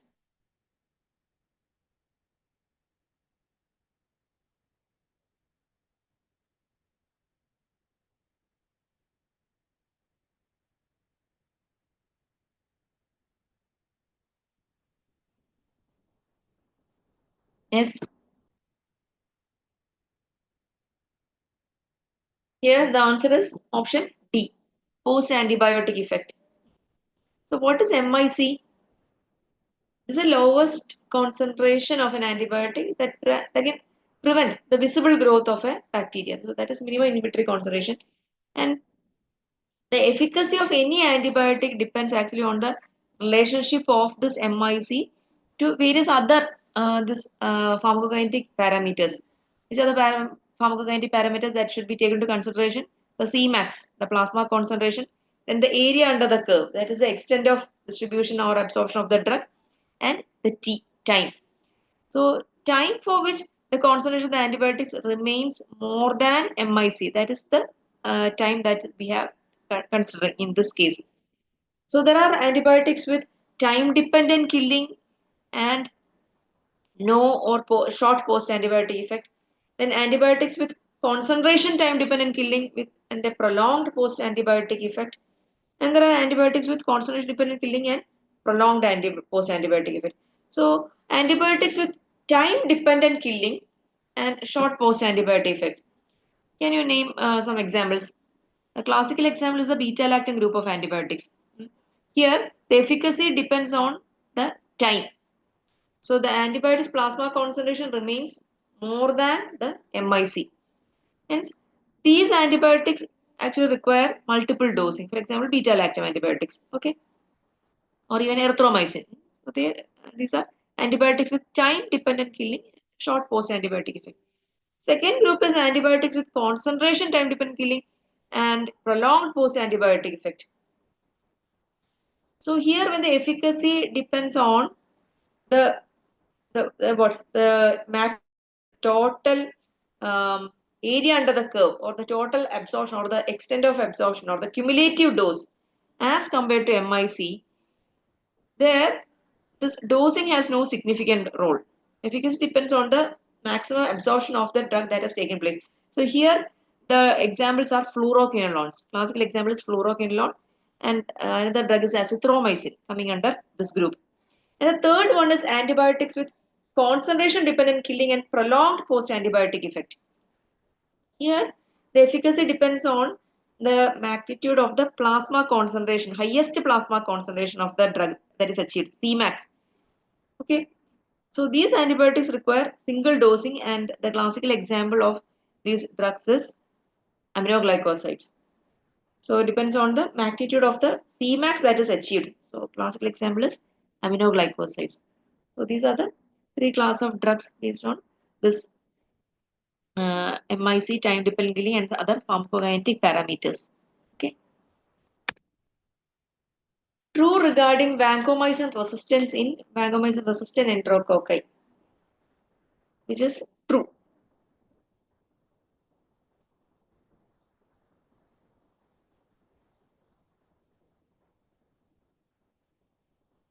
The answer is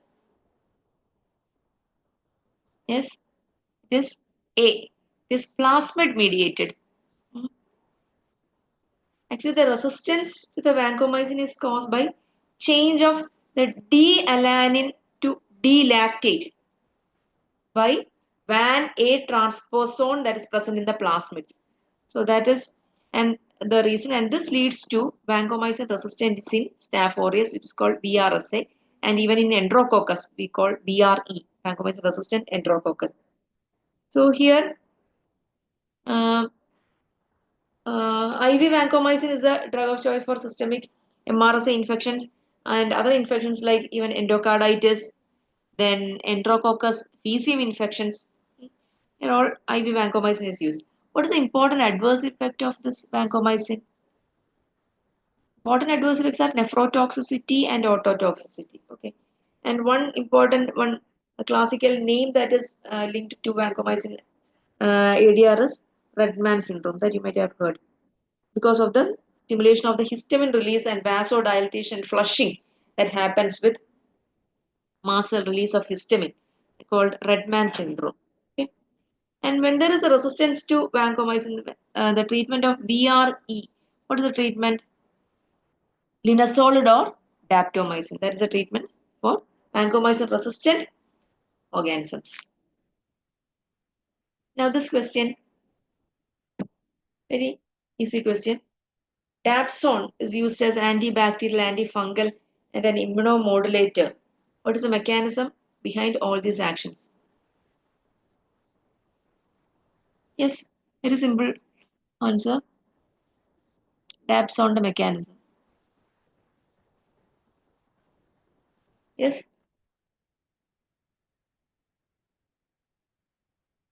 yes, D. So the option is D. Competes with PABA in folic acid synthesis. Para-amino benzoic acid. Dapsone is actually an analog of PABA. So it competitively inhibits the dihydroteroid synthase enzyme which is required for the folic acid synthesis. And this is actually a bacteriostatic drug given orally. What are the uses? Treatment of leprosy, even malaria, prophylaxis of even pneumocystis infections or toxoplasma infections. Also, we use this drug for prophylaxis. And in some, it has some anti-inflammatory properties also. So it is used in some dermatological conditions like dermatitis herpetiformis, pemphigoid, like that. And what is the important ADR that is associated with the dapsone? Hemolysis. Hemolysis in G6PD deficient patients, then methemoglobinemia, and peripheral neuropathy. These are some of the important adverse effects that is associated with dapsone. Okay. Now this question. This I think some of the aspect we have already got. Which of the following is not true for rifabutin when compared to rifampicin? Not true. It's not true.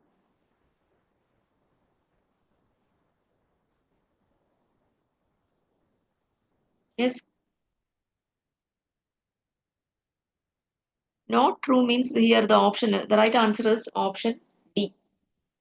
Actually, here the option is written as rifampicin is more effective against Mycobacterium avium complex as compared to rifabutin. But the right answer is the rifabutin is more effective against Mycobacterium avium complex as compared to rifampicin. And the most effective first-line drug against Mycobacterium avium complex is ethambutol. Okay. Among the rifamycins, this rifabutin has a long half-life and it is a least enzyme inducer. So it is associated with less drug interactions. Okay.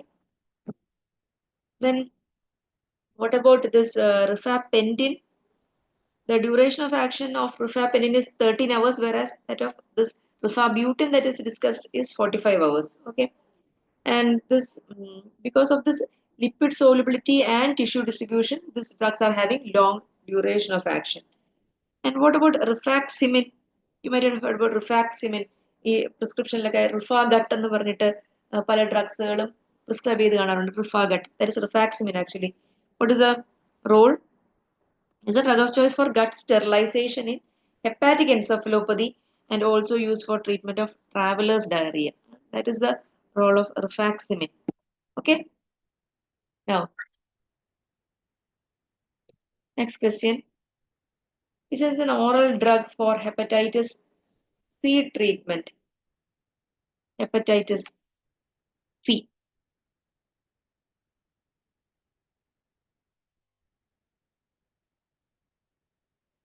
Yes. Hepatitis C.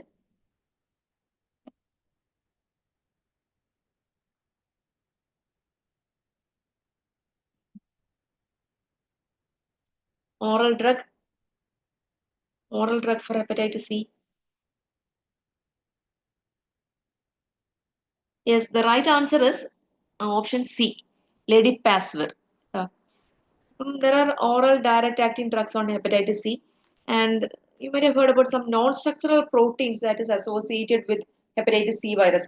Non-structural proteins 3, 4A, non-structural protein 5B. അപ്പം NS3/4, NS5B, NS5A ഇങ്ങനെ പറഞ്ഞ non-structural proteins ഉണ്ട്. അപ്പം ഈ പ്രോട്ടീൻസിനെ inhibit ചെയ്യുന്നതാണ് നമ്മുടെ ഡ്രഗ്സിന്റെ target. NS3/4A inhibitors like paritaprevir. അപ്പൊ ആ ഡ്രഗ്സ് എല്ലാം അവസാനിക്കുന്ന ഒരേ രീതിയിലാണ്. NS3/4A ഇൻഹിബിറ്റേഴ്സ് എല്ലാം അവസാനിക്കുന്ന പ്രവിർ എന്ന് പറഞ്ഞിട്ടാ. പാരിറ്റപ്രവിർ, പിന്നെ ഗ്രാസോപ്രവിർ, അങ്ങനെയൊക്കെയാണ് NS3/4A ഇൻഹിബിറ്റേഴ്സ്. പിന്നെ വേറൊരു non structural protein which is 5B inhibitors ഉണ്ട്. ബുവിർ എന്ന് അവസാനിക്കും. ഡാസാബുവിർ, സോഫോസ്ബുവിർ, അങ്ങനെ ഡാസാബുവിർ, സോഫോസ്ബുവിർ, അങ്ങനെ NS5B ഇൻഹിബിറ്റേഴ്സ്. പിന്നെ NS5A ഇൻഹിബിറ്റേഴ്സ് ഉണ്ട്. വേറൊരു non structural protein 5A inhibitors. അതിന് ഒരു കോഡ് ഉണ്ട് ഓർത്തിരിക്കാൻ. ഓറഞ്ച് LED എന്ന് പറഞ്ഞിട്ട്. Orange LED. O stands for ombitasvir. Asvir എന്നാണ് ഇത് അവസാനിക്കുന്നത്. ഓംബിറ്റാസ്വിർ. പിന്നെ ലെഡിപ്പാസ്വിർ. LED എന്നല്ലേ പറഞ്ഞത്. അപ്പൊ ലെഡിപ്പാസ്വിർ, എൽബാസ്വിർ, ഡാക്ലാറ്റാസ്വിർ. അപ്പൊ ആസ്വിറിലാണ് എന്തായാലും ഈ പേരുകളൊക്കെ അവസാനിക്കുന്നത്. ഓംബിറ്റാസ്വിർ, ലെഡിപ്പാസ്വിർ, എൽബാസ്വിർ, daclatasvir. Okay. So these oral drugs are actually combined with each other to make regimens for the treatment of this condition, hepatitis C. Actually, this NS5A എന്ന് പറയുന്ന ഒരു ഫോസ്ഫോപ്രോട്ടീൻ ആണ്. It is required for hepatitis C virus replication, assembly and release of the virions. So these drugs are combined with the other two class of drugs. അപ്പോൾ NS5A inhibitors വേറെ class ആയിട്ട് combine ചെയ്തിട്ട് NS5B and NS34 inhibitors ആയിട്ട് combine ചെയ്തിട്ടാണ് ഇത് administer ചെയ്യുന്നത്. Okay. നമ്മളതിന്റെ പേരുകളും പറഞ്ഞു. Next question. Which of the following drugs is used for the treatment used to prevent HIV transmission from an HIV positive pregnant mother to child?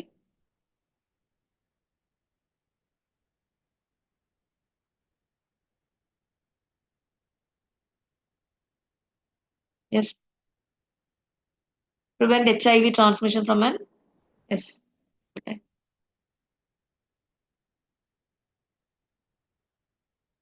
Yes. Yes. Neverapin. Okay. So in our country, actually, neverapin is preferred. Though sidovudin and neverapin is used to prevent perinatal HIV transmission. So neverapin is preferred because of the single dosing with reduced toxicity and improved compliance. So neverapin is preferred. And what is the important ADR of neverapin? Hepatotoxicity. It is a fatal hepatotoxicity. Important ADR of neverapin. പിന്നെ NNRTs വേറെ ഈ നെവറാപ്പിന് കൂടാതെ വേറെ ഏതുണ്ട്? ഡിലാവേർഡ് എന്ന് പറയുന്ന ഒരു NNRTA.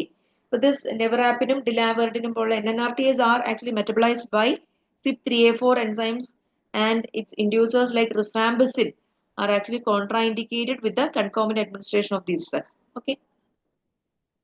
നമ്മൾ ഇപ്പം ഇവിടെ ഒരു ഓപ്ഷൻ ഉണ്ട് ലാമിബുഡിൻ. ഈ ലാമിബുഡിൻ എന്ന് പറയുന്നത് എവിടെ ഉപയോഗിക്കുന്നതാ? ഇൻ HIV ഉപയോഗിക്കുന്നതാണ് ആൻഡ് HBV വൈറസ് ഇൻഫെക്ഷൻസിൽ ഉപയോഗിക്കുന്ന. And this nucleoside reverse transcriptase inhibitor ആണല്ലോ.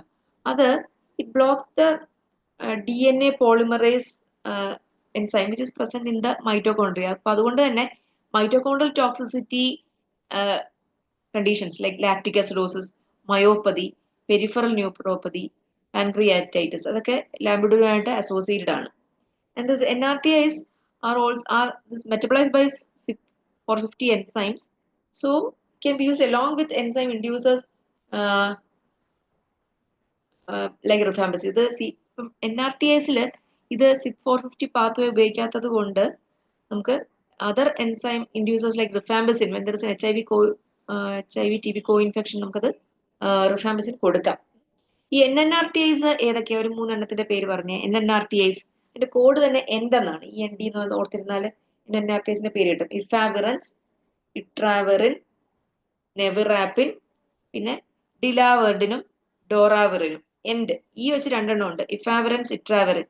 പിന്നെ N വെച്ച് നെവിറാപ്പിൻ, D വെച്ച് delavirdine and doravirine. These are the NNRTIs. ഇതിന്റെ അകത്ത് ഇഫാവിറൻസ്, പിന്നെ etravirine and nevirapine are enzyme inducers. Efavirenz, itraverin, nevirapine enzyme inducers ആണ്. Whereas dilaverin and doraverin are enzyme inhibitors. അപ്പോൾ അതിന്റെ കൂടെ concomitant കൊടുക്കുന്ന ഡ്രഗ്സ് അതിന്റെ ഒരു ഇംപ്ലിക്കേഷനും ഉണ്ട്. ക്വസ്റ്റ്യൻസിൽ അങ്ങനെ വരുമ്പോൾ അത് ശ്രദ്ധിച്ചോണം.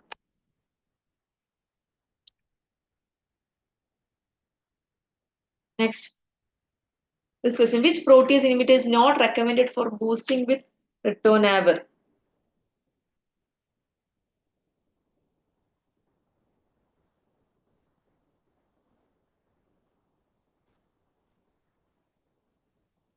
Which protease inhibitor is not recommended for boosting with ritonavir? Answer is C, nelfinavir. Nelfinavir is actually metabolized by CYP2C19. അതുകൊണ്ട് ritonavir, which is an inhibitor of CYP3A4, cannot be combined to increase the half-life of nelfinavir. Okay. Ritonavir is a protease inhibitor. Actually, it is most potent enzyme inhibitor and is used as a booster.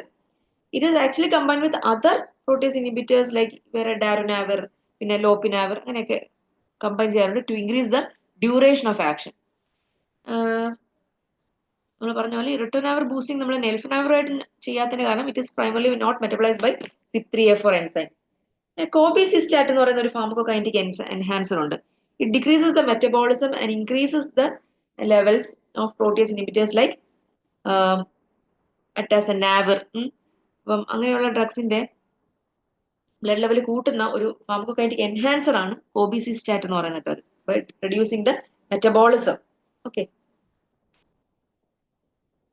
കോബിസിസ്റ്റാറ്റ് C വെച്ചാണ് start ചെയ്യുന്നത്, COBICISTAT. What about this question? Basic questions ആണ്, നമ്മൾ mechanism അറിഞ്ഞിരിക്കണം എന്നുള്ളതേ ഉള്ളൂ. Anti fungal drugs ഇതിന്റെ mechanism.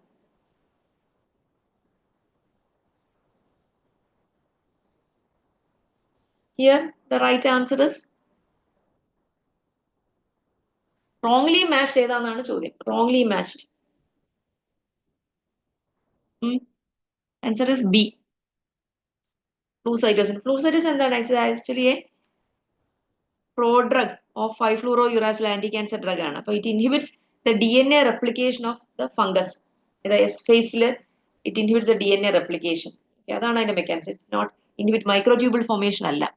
ബാക്കി എല്ലാത്തിനും അസോൾസിന്റെ കറക്റ്റ് മെക്കാനിസം ആണ് echinocandins and amphotericin B is rightly paired, but flucytosinന്റെ mechanism is inhibits the DNA replication of this fungus at the S phase. Okay. Now this question: drug of choice for systemic aspergillosis. Systemic aspergillosis. And answer എന്താണ്?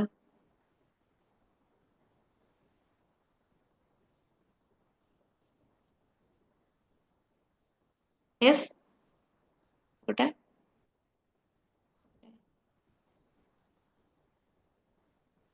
Yes. Voriconazole. Yes, voriconazole is the drug of choice for systemic aspergillosis. So actually current guidelines recommend either voriconazole or isavuconazole for the treatment of invasive aspergillosis. And another alternative is liposomal amphotericin B. Okay. This voriconazole is available actually as tablet and IV formulations. Savuconazole ഉണ്ട് capsule ആയിട്ടും IV formulationsലും. നമ്മളിൻ്റെ അത് പറയുന്ന option A ഉണ്ടല്ലോ, അതെന്താ souls. അതിന്റെ mechanism എങ്ങനെ? It inhibits എർഗോസ്യൂറോൾ synthesis ആണ് അല്ലെ. അതിൻ്റെ അകത്ത് ഈ പോസാകൊണസോൾ എന്നൊക്കെ പറയുന്ന ഡ്രഗ് മ്യൂക്കോർ മൈക്കോസിസിന് ഉപയോഗിക്കുന്ന ഡ്രഗ് പോസാകൊണസോൾ. പിന്നെ ഈ ഇട്രാകൊണസോള് നമ്മൾ drug of choice for treating ഏത് കണ്ടീഷനാണ് ഇട്രാകൊണസോള്? Drug of choice for treatment of allergic bronchopulmonary aspergillosis. കേട്ടോ, it is also the drug of choice for endemic mycosis also. അപ്പം ഈ ആസ്പെർജിലോസിന്റെ ട്രീറ്റ്മെന്റ് പറയുമ്പോൾ ഇൻവേസീവ് ആസ്പെർജിലോസിൽ വോറിക്കോണസോള്, പിന്നെ ക്രോണിക് സിംറ്റമാറ്റിക് ആസ്പെർജിലോമ എന്നൊക്കെ വരുമ്പോൾ സർജിക്കൽ റിസെക്ഷന് പോകും. പിന്നെ അലർജിക് ബ്രോങ്കോപൾമണറി ആസ്പെർജിലോസിൽ പ്രെഡ്നിസോളോൺ കൊടുക്കും. And in allergic bronchopulmonary aspergillosis to reduce the steroid dose, itraconazole is actually added along with it. Okay. പിന്നെ ആംഫോടെറിസിൻ ബിയെ കുറിച്ച് പറയുമ്പോൾ ആംഫോടെറിസിൻ ബി ഇസ് ആക്ച്വലി ഒരു ആംഫിപ്പത്തിക് ഡ്രഗ്. ആംഫോടെറിസിൻ എന്ന് പറഞ്ഞാൽ ഒരു ആംഫിപ്പത്തിക് ഡ്രഗ് ആണ് with a lipid and water soluble side. അപ്പം water soluble side എന്ത് ചെയ്യും? binds to the ergosterol in the cell membrane and forms pores. പോറുകൾ ഉണ്ടാക്കും in the fungus. And these pores let in water and എന്താ swell ചെയ്ത് burst ചെയ്യുക എന്നുള്ളതാണ് ഫംഗിസൈഡൽ ഇഫക്റ്റിന്റെ. അങ്ങനെയാണ് അതിന്റെ കാര്യം. Then next question. All are used in the treatment of visceral leishmaniasis except. Visceral leishmaniasis ഉപയോഗിക്കാത്ത drug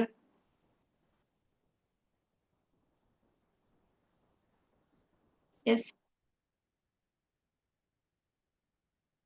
hydroxychloroquine option no except അല്ലേ.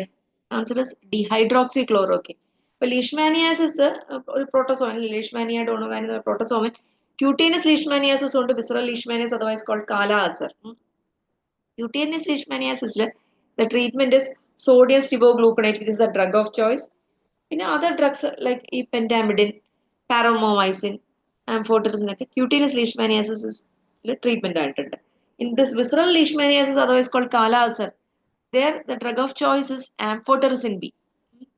പിന്നെ other drugs they can be given as miltefosine, sodium stibogluconate, അപ്പുറത്ത് ഉപയോഗിച്ച സാധനങ്ങളൊക്കെ pentamidin, paromomycin ഒക്കെ.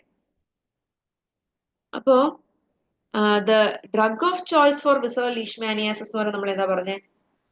IV liposomal amphotericin B. It is a drug of choice for visceral leishmaniasis or kala ulcer. ഈ liposomal amphotericin B, what is the advantage?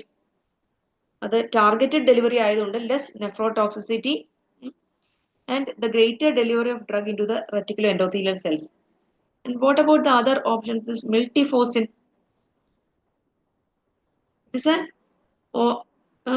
is the only oral drug available for the treatment of kala ulcer. Miltefosine പ്രത്യേകത അതാണ്. ഇനി paromomycin and pentamidin the second line drug ആണ് for treatment of both visceral and cutaneous leishmaniasis. ഹൈഡ്രോക്സിക്ലോറോക്വിന്റെ പ്രത്യേകത എന്താ?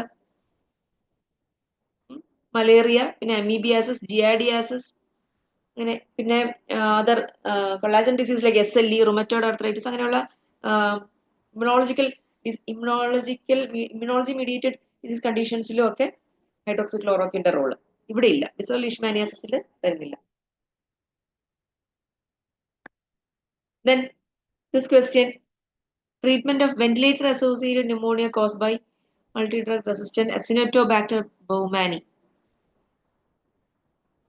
അസിറ്റോബാക്ടർ ബൗമാനിക്ക് വേണ്ടിയാണ് ഇപ്പം ആ drug ഉപയോഗിച്ചുകൊണ്ടിരിക്കുന്നത്. Yes. Yes, somebody. Acinetobacter baumannii. Again, the option is B, cholestyramine sodium.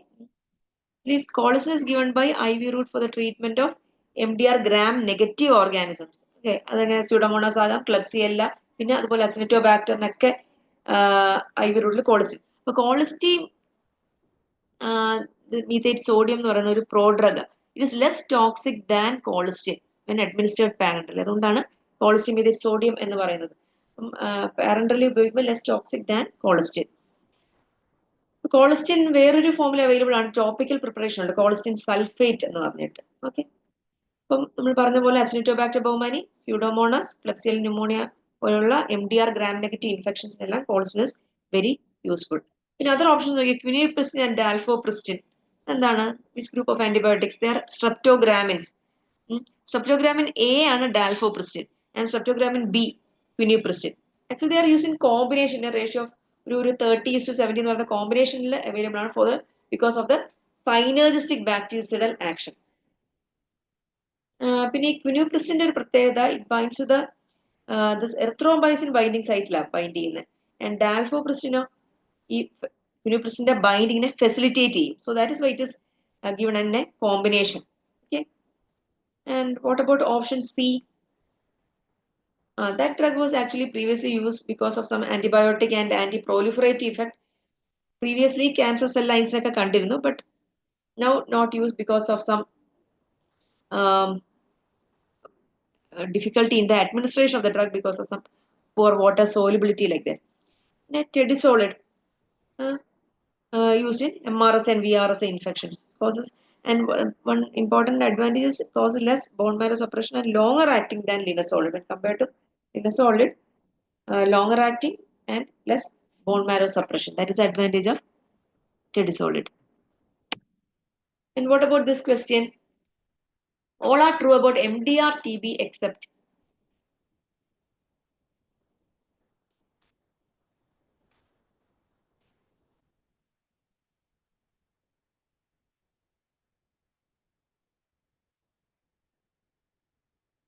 ഒരു ക്വസ്റ്റ്യൻ വിട്ടോ, ഇതുണ്ട് ഒരു ക്വസ്റ്റ്യൻ ഉണ്ട്, ഇടയ്ക്ക് ഒരു ക്വസ്റ്റ്യൻ വിട്ടുപോയി. All are true about bedaquiline. All are true about bedaquiline except.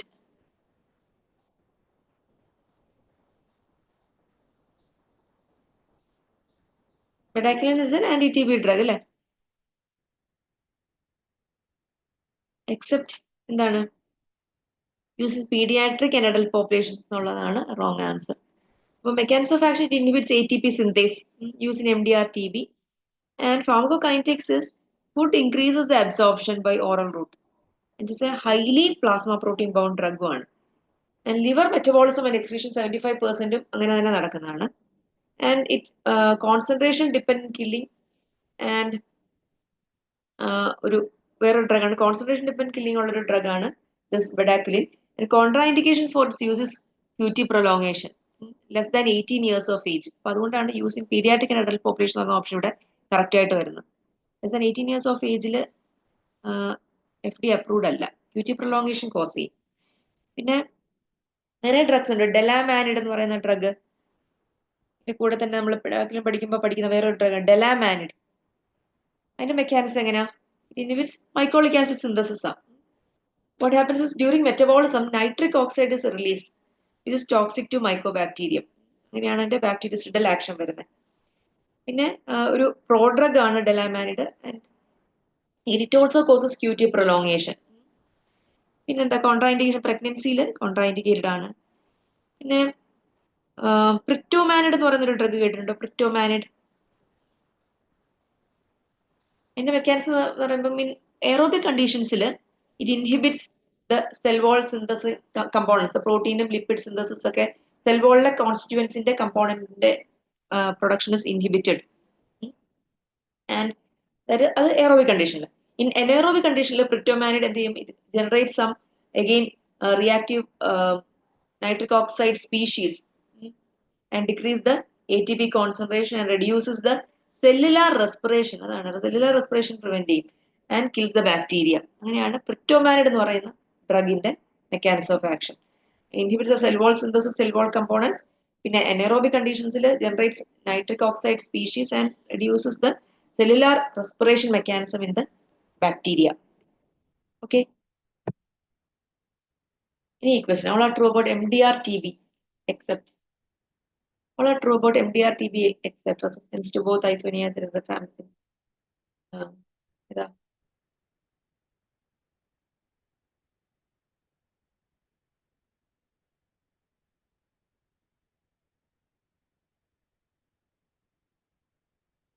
All are true except option D ആണ് കേട്ടോ. 24 months ഇല്ല. Oral longer MDR TB regimen ഇപ്പം 18 to 20 months ഉള്ളൂ. So that is a wrong option. ഇപ്പം short MDR TB regimen ഉണ്ട്. എങ്ങനെയാ MDR TB regimen? Short MDR TB regimen intensive phase and continuation phase അല്ലെ. Intensive phase is for 4 to 6 months and continuation phase for 5 months. Intensive ഫേസിൽ short MDR TB റെജിമിൽ the drugs that are given are moxifloxacin, then kanamycin or amikacin, പിന്നെ എത്തിയോണമൈഡ്, ക്ലോഫാസിമിൻ, പൈറസിനമൈഡ്, ഐസോനിയാസിൻ and എത്താംബ്യൂട്ടോൾ. Okay. പിന്നെ ഇപ്പുറത്തെ continuation ഫേസിലോ 5 months ഓക്സിഫ്ലോക്സാസിൻ, ക്ലോഫാസിമിൻ, പൈറസിനമൈഡ് and എത്താംബ്യൂട്ടോൾ. പിന്നെ second ഒരു regime ഉണ്ട്, ബെഡാക്യുലിൻ. നമ്മൾ പഠിച്ച ബെഡാക്യുലിൻ കണ്ടെയ്ൻ റെജിം. ബെഡാക്യുലിൻ കണ്ടെയ്ൻ റെജിമിന്റെ ഡ്യൂറേഷൻ എത്രയാ?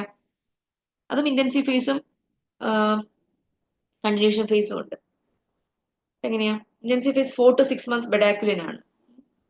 പിന്നെ 6 months ഓഫ് ലീവോഫ്ലോക്സാസിൻ, ക്ലോഫാസിമിൻ, പൈറസിനമൈഡ്, എത്താംബ്യൂട്ടോൾ, റിഫാംബിസിൻ, എത്തിയോണമൈഡ്. ഇനി ഓറൽ ലോങ്ങർ റെജിം നമ്മളിപ്പോ ഇവിടെ പറഞ്ഞ റോങ് ഓപ്ഷൻ എന്ന് പറഞ്ഞ 18 to 20 months, അത് ബെഡാക്യുലിൻ ആണ് കൊടുക്കുന്നത്. പിന്നെ അതിന്റെ കൂടെ ലീവോഫ്ലോക്സാസിൻ, ലിനസോളിഡ്, ക്ലോഫാസിമിൻ, സൈക്ലോസറിൻ, ഇത്രയും ഡ്രഗ്സ് ആണ് ഓറൽ ലോങ്ങർ റെജിമിൽ വരുന്നത് 18 to 20 months. ഓക്കെ. എന്തിനാ നമ്മൾ ഇത്രയും ഡ്രഗ്സ് കമ്പൈൻ ചെയ്ത്? What is A reason for combining ATT? ഒന്ന്, decrease the duration of treatment. പിന്നെ റെസിസ്റ്റൻസ്, ഡിക്രീസിങ് ദ റെസിസ്റ്റൻസ്. പിന്നെ ഷോർട്ട് പീരീഡ് തന്നെ the patient becomes less contagious. Okay.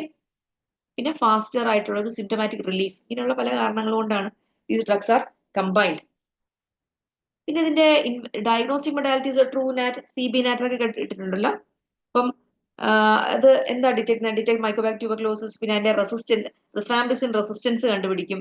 പിന്നെ ലൈൻ പ്രോബ് എന്ന് പറയുന്ന test based on PCR, it detects mycobacterium tuberculosis and rifampicin as well as INH resistance. Okay. പിന്നെ drug sensitive TB ആണെങ്കിൽ നമ്മൾ എന്താ, ഇപ്പൊ നമ്മൾ ഡ്രഗ് റെസിസ്റ്റന്റ് TB കുറിച്ചാണ് പഠിച്ചത്. ഡ്രഗ് സെൻസിറ്റീവ് TB ആണെങ്കിൽ 6 months. ഇപ്പൊ 4 drugs for 2 months and 3 drugs for another 4 months. അപ്പം 4 drugs for 2 months പറയുമ്പോൾ എന്തൊക്കെ വരും? HRZE. പിന്നെ 3 drugs for 4 months പറയുമ്പോൾ HRE, Z ഇല്ല. അപ്പൊ അങ്ങനെ. പിന്നെ XDR TB ഉണ്ട്. XDR TBയിൽ നമ്മൾ ഉപയോഗിക്കുന്ന റെജിം ബീപാൽ റെജിം എന്ന് പറയുന്നത്. BPaL, bedaquiline, pretomanid and linezolid. ഇതാണ് XDR TBയുടെ റെജിം, ബീപാൽ റെജിം. പഠിച്ചു. പ്രിറ്റോമാനിനെ കുറിച്ച് നമ്മൾ നേരത്തെ ഡിസ്കസ് ചെയ്തു. Bedaquiline, pretomanid and linezolid. Okay. പിന്നെ ഈ ആന്റി TB ഡ്രഗ്സിൽ മോസ്റ്റ് ഹെപ്പറ്റോടോക്സിക് ഫസ്റ്റ് ലൈൻ ഡ്രഗിൽ ഏതാണെന്ന് അറിയാമോ? Isoniazid, rifampicin, pyrazinamide, ethambutol. ഏറ്റവും most hepatotoxic drug is pyrazinamide ആണ്. പിന്നെ INH, പിന്നെ റിഫാംബിസിൻ. അങ്ങനെയാണ്. അപ്പം when should be consider it is a grave problem? എത്ര ഹെപ്പറ്റോടോക്സിസിറ്റി വരെ നമുക്ക് ടോളറേറ്റ് ചെയ്യാം? When the AST and ALT levels is more than 3 times normal ആണ് നമ്മൾ we should think about discontinuing the drug. പിന്നെ പൈറസിനമൈഡ് പക്ഷെ ഒരിക്കലും റീഇൻട്രൊഡ്യൂസ് ചെയ്യില്ല. But INH and rifampicin are slowly reintroduced. Okay. പിന്നെ പല genes are also implicated in the treatment of ഈ നമ്മുടെ ഡ്രഗ്സുമായിട്ട് ബന്ധപ്പെട്ട്. റിഫാംബിസിന്റെ ഒരു ജീൻ ഉണ്ട്, RPO-B ജീൻ. INHന്റെ CAT-G gene. So all these genes, ആ കാര്യങ്ങളും കൂടെ നോട്ട് ചെയ്യണം. RPO-B gene related to rifampicin, CAT-G gene related to INH, അങ്ങനെയൊക്കെ. Next question. Aztreonam differs from imipenem in?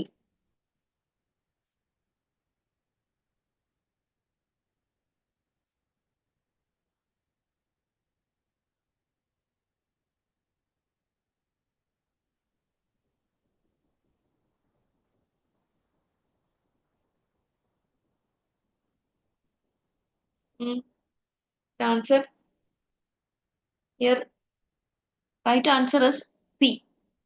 In penicillin allergy, Aztreonam is Aztreonam is a monobacter. It is a narrow spectrum drug active against only gram-negative organisms. Monobacter ആണ് Aztreonam, gram-negative organism. Spectrum similar to third generation cephalosporins. We have discussed what is the spectrum of third generation cephalosporins. മിക്കവാറും ഒരു gram negative coverage, some anaerobic coverage ആണ് third generation cephalosporins. And there is and it also covers Pseudomonas and Enterobacter also. And there is no cross reactivity with other beta lactams except this ceftazidime. And it is used for the treatment of gram negative infections in penicillin allergic patients. In pediatric patients, ഒരു problem, it causes hepatotoxicity. പിന്നെ കാർബാപെനംസിന്റെ പ്രത്യേകത എന്താ? Spectrum wide ആണ്, gram positive, gram negative and anaerobic microorganisms cover ചെയ്യും, and they are the drug of choice for the treatment of ESBL producing organisms. പിന്നെ in case of carbapenem resistant enterobacter ആണെങ്കിൽ we will go for colistin, tigecycline and phosphomycin. Carbapenem resistant enterobacter. Okay. Then next question. Treatment of cryptosporidiosis.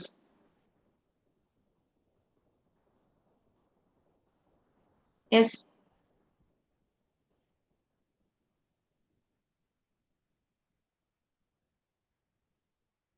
Treatment of cryptosporidiosis. The right answer is B. Nitazoxanide. From other use of the drug is resistant giardiasis. Actually, this is synthesized from the antihelminthic drug, niclosamide. And what is the mechanism? Act by inhibiting the enzyme P4 P4 pyruvate pyridoxine oxidoreductase. P4 enzyme inhibited, which is involved in the electron transport chain in the protozoa. Enzyme inhibiting. And one important ADR of this drug is greenish discoloration of urine.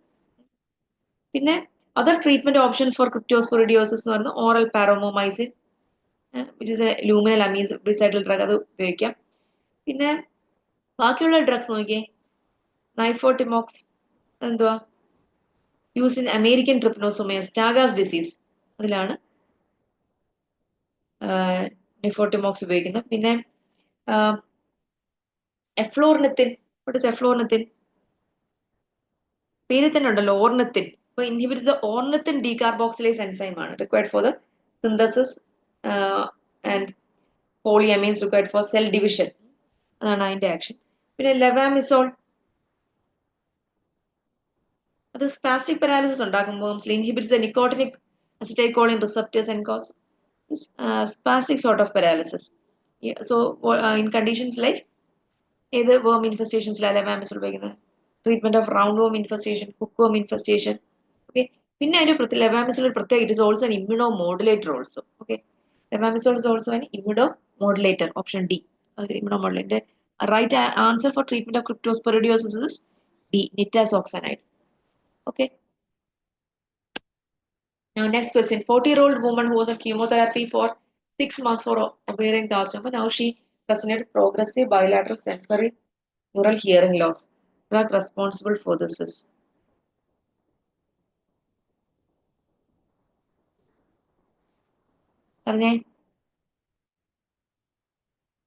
progressive sensory neural hearing loss. Yes, the option is A. Cisplatin. ഈ സിസ്പ്ലാറ്റിനും കാർബോപ്ലാറ്റിനും ഒരു 2 free electrons ഉണ്ട്. ഓക്സാലിപ്ലാറ്റിൻ എന്ന് പറയുന്ന വേറൊരു കൺജീനാണ് 4 electrons. And these free electrons form covalent bond with DNA. DNA ഒരു guanosine N7 position ഗ്വാനോസിനായിട്ട് ഒരു covalent bond ഉണ്ടാവും. And it produces the anti-cancer effect and it also produces some secondary leukemia like AML, like alkylating agents.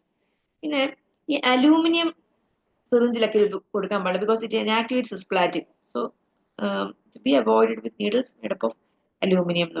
ഈ ഒരു widest spectrum anti-cancer drug ആണ്, using mainly lung carcinomas, small cell and non-small cell lung carcinomas, first line drugs ആണ്. And also in GIT tumors like esophageal and gastric carcinoma also they are the drug of choice. Okay. പിന്നെ important areas പറയുമ്പോൾ nephrotoxicity ഉണ്ട്. In nephrotoxicity, how can we ameliorate this nephrotoxicity? Preload with this saline infusion, 1 to 2 liters of sodium chloride. Chloride diuresis, we can prevent this nephrotoxicity. Ototoxicity, Ototoxicity is also seen. High frequency irreversible hearing loss. High frequency irreversible hearing loss. In a patient complaints of bilateral tinnitus. More is on the children. Then neurotoxicity. What is the peculiarity of neurotoxicity? Stalk and glow sensory motor neuropathy. പിന്നെ ഇതിന്റെ വേറൊരു പ്രത്യേകത this is the most emetogenic anti cancer drug കേട്ടോ. അപ്പോൾ സിസ്പ്ലാറ്റിനെ അപേക്ഷിച്ച് നോക്കുമ്പോൾ carboplatin is less toxic. പക്ഷെ one problem with carboplatin is bone marrow suppression leading to mainly thrombocytopenia. Okay, so that is about platinum. This person, mechanism of action of bortezomib. What have you heard about bortezomib?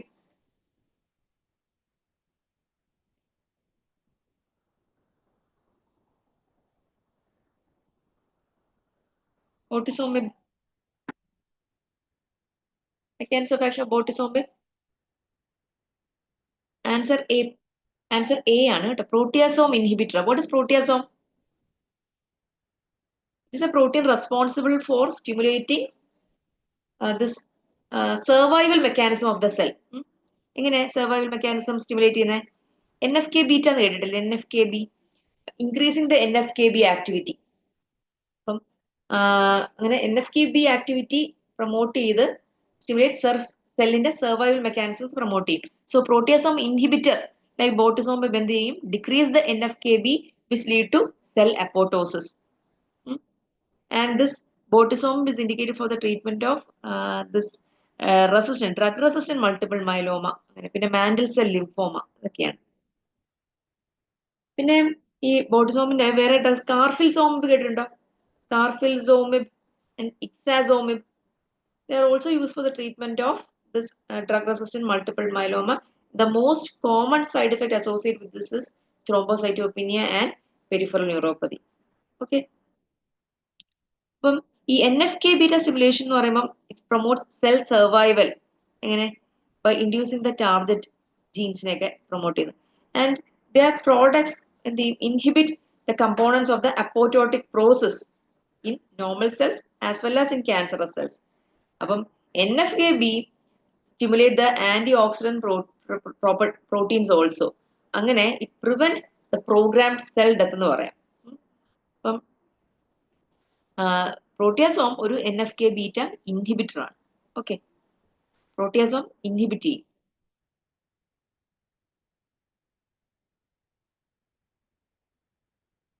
Next question. New drug approved for treatment of FLT3 mutation AML.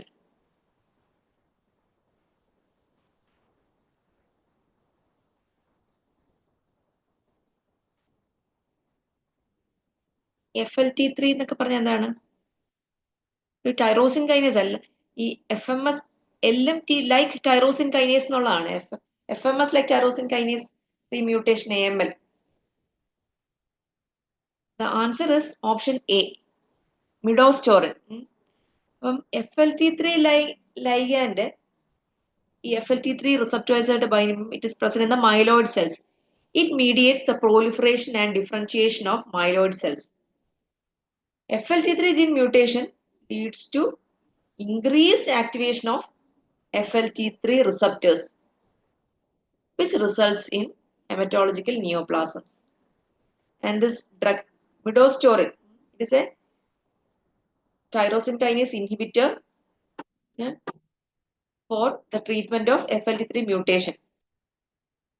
And important problem is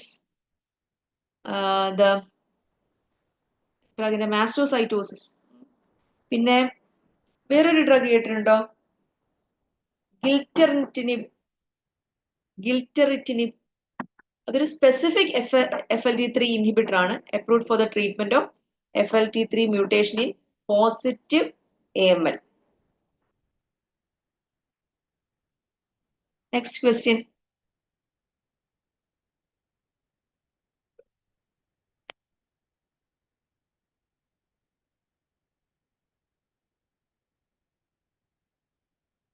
കേട്ടിട്ടുണ്ടോ? Axicaptogen siloleucel is used in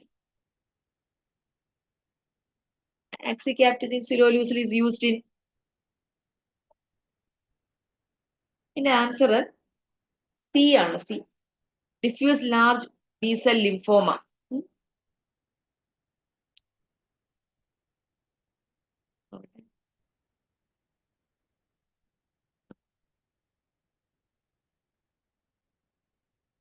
Using this in patients with failed conventional treatment, this T cells are removed from a person. അതായത് CAR T cell therapy കേട്ടിട്ടുണ്ടോ?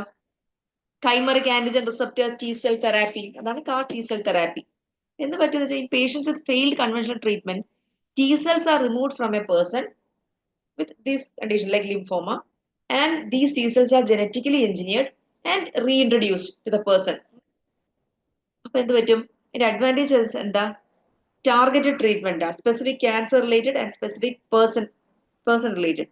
അപ്പൊ അങ്ങനെ targeted T cell therapy, cart T cell therapy. Okay, Axicaptogen siloleucel is used in diffuse large cell B-cell lymphoma and it's a mode of CAR T cell therapy. Okay, chimeric antigen receptor T cell therapy.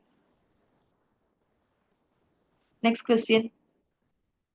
Temozolomide. എത്ര പേരുണ്ടെന്ന് നോക്കട്ടെ. 11 participants. Actually 50 questions ആണ്, വേഗം തീർക്കാം. Temozolomide, mechanism of action. എന്താ temozolomide? ഒരു ആൽക്കലൈറ്റിംഗ് ഏജന്റാ, അതുകൊണ്ട് തന്നെ the first option, alkylation of DNA, that is the correct answer. പിന്നെ ഒരു പ്രോകാർബസിൻ എന്ന് പറയുന്ന ഒരു ആൽക്കലൈറ്റ് ഏജന്റ് കേട്ടിട്ടില്ലേ? അതിന്റെ പ്രത്യേകത എന്താ? അത് ഡൈസൾഫ്രാം ലൈക്ക് റിയാക്ഷൻ ഉണ്ടാവും പ്രോകാർബസിൻ.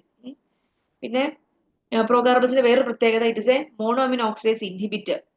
അപ്പൊ അതുകൊണ്ട് ഈ precipitate cheese reaction ആണ് ആ ക്വസ്റ്റ്യനായിട്ട് ബന്ധപ്പെട്ട് പറയാനുള്ളത്.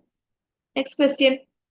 56-year-old female presented with breast carcinoma and she was prescribed Herceptin or trastuzumab. Which of the following statements regarding this drug is true?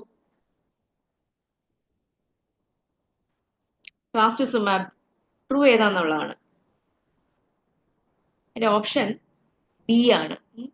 It is a monoclonal antibody produced by injecting HER2 antigen. But trastuzumab, pertuzumab, they are all anti-HER2 monoclonal antibodies produced by injecting HER2 antigen.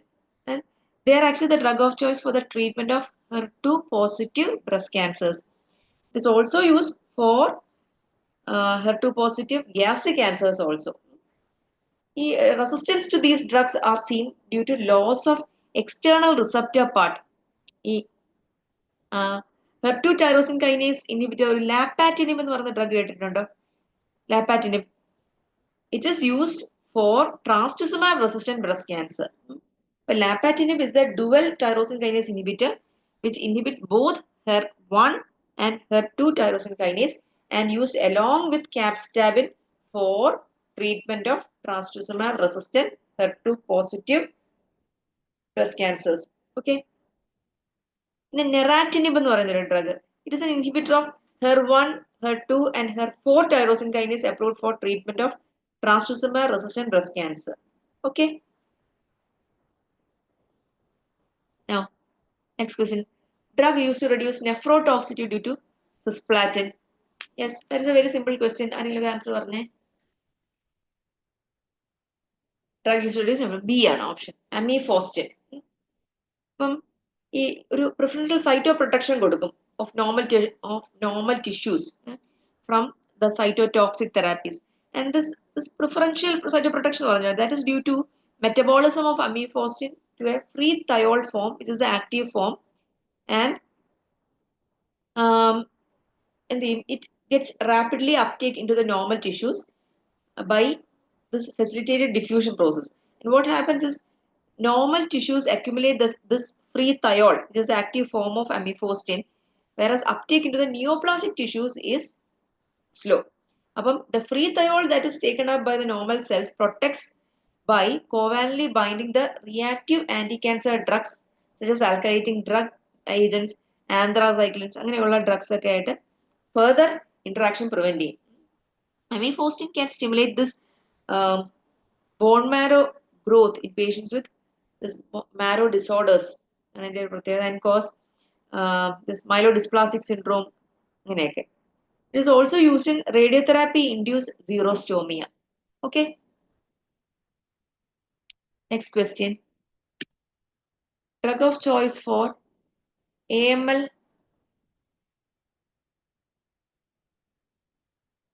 S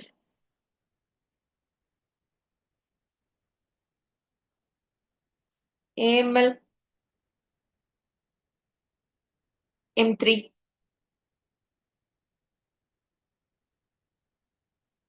All trans retinoic acid.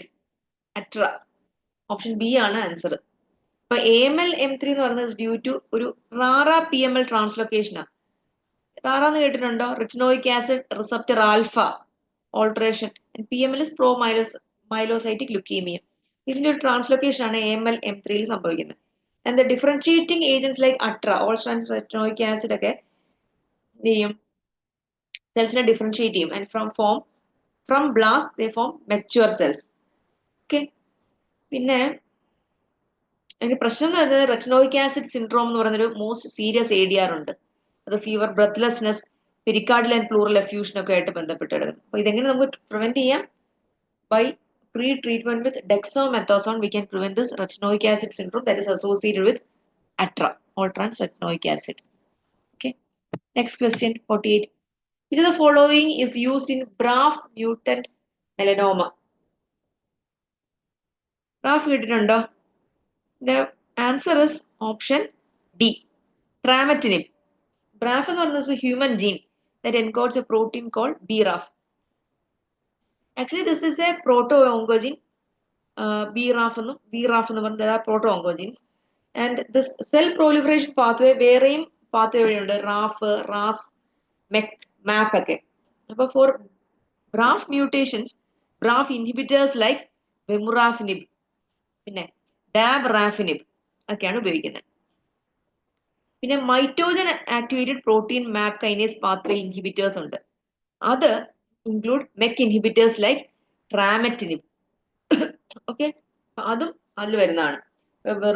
വെമുറാഫിനിബ്, ഡാബ്രാഫിനിബ്, ട്രാമെറ്റിനിബ് ഇതൊക്കെയാണ് BRAF mutant ഡിസീസിൽ ഉപയോഗിക്കുന്നത്.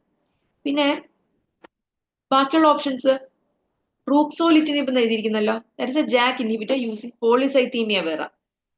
പിന്നെ ഈ ജെഫിറ്റിനിബ്, എർലോറ്റിനിബ് അതൊക്കെ എന്താണ്? EGFR inhibitor ആണ്. പിന്നെ സെറ്റോക്സിമാബ്, what is that? It is against epidermal growth factor receptor. Okay. Now 49. Which of the following is not an angiogenesis inhibitor?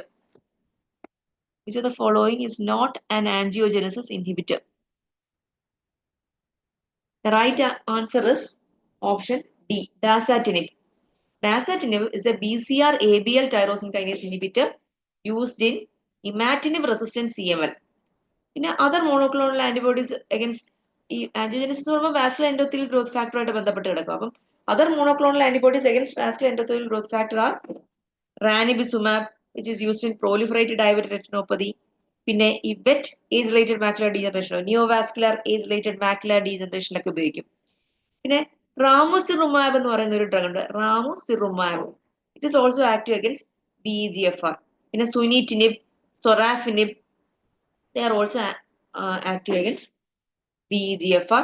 And circulating BEGFR എതിരെ activate ചെയ്യുന്ന രണ്ട് ഡ്രഗ്സ് ആണ് ബിവാസിസുമാബും റാനിബിസുമാബും. Circulating vascular endothelial growth factor എതിരെ work ചെയ്യുന്നതാണ് bevacizumab and ranibizumab.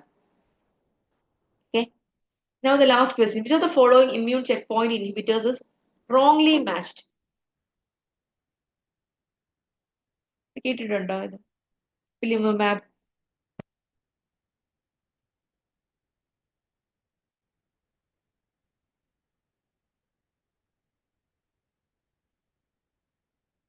immune checkpoint inhibitors.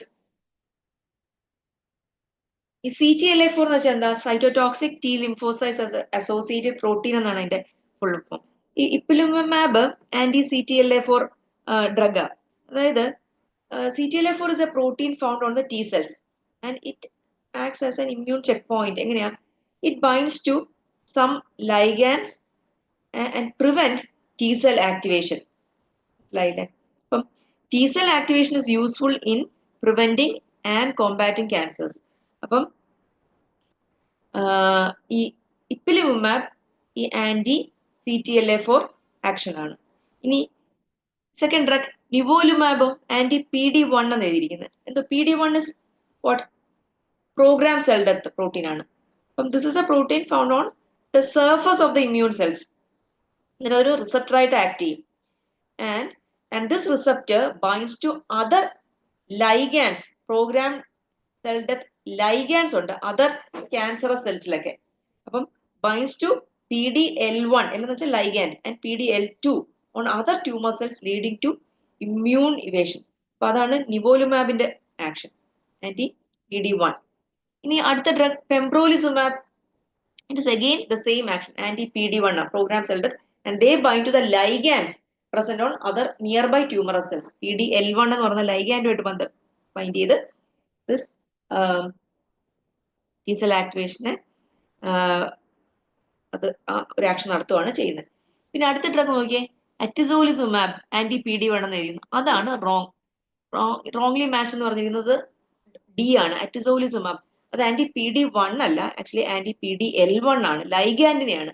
Programme death എന്ന് പറയുന്ന ആ പ്രോട്ടീനെ അല്ല, അത് ബൈൻഡ് ചെയ്യുന്ന ലൈഗാൻഡിനെയാണ് ടാർഗറ്റ് ചെയ്തിരിക്കുന്നത്. So that is A wrong option. Anti-PDL1 which is expressed on cancer cells and tumor infiltrating immune cells ലെ കാണുന്ന ലൈഗാൻഡിലാണ് this is targeting. Okay. പിന്നെ അടുത്തത് ലാസ്റ്റ് വൺ റിലാറ്റിലിമാബ്. അത് anti-LAG3. LAG3 lymphocyte activation gene 3 എന്നാണ്. That is the action. ഈ anti-LAG3 antibodies are expressed on this mainly T cells, natural killer cells. And this anti-LAG3 antibodies block the interaction between the LAG3 and its ligands. അതിന്റെ ligands പറയുന്നത് MHC പോലെയുള്ള MHC class 2 molecules are, which reduce T cell activation. അങ്ങനെയാണ് immune check points act ചെയ്യുന്നത്. T cell activation ഇപ്പൊ T cell activation ആണ് ശരിക്കും പറഞ്ഞാൽ useful in preventing and combating cancers. അപ്പോൾ ഇമ്മ്യൂൺ ചെക്ക് പോയിന്റ് ഇൻഹിബിറ്റേഴ്സ് എന്ന് പറയുന്ന ഡ്രഗ്സ് ഈ ഓരോരോ ടാർഗറ്റുകളും ഓർത്തിരിക്കണം. CTLA4, PD1, PDL1, LAG3. Okay. So that's about today's class. Any doubt?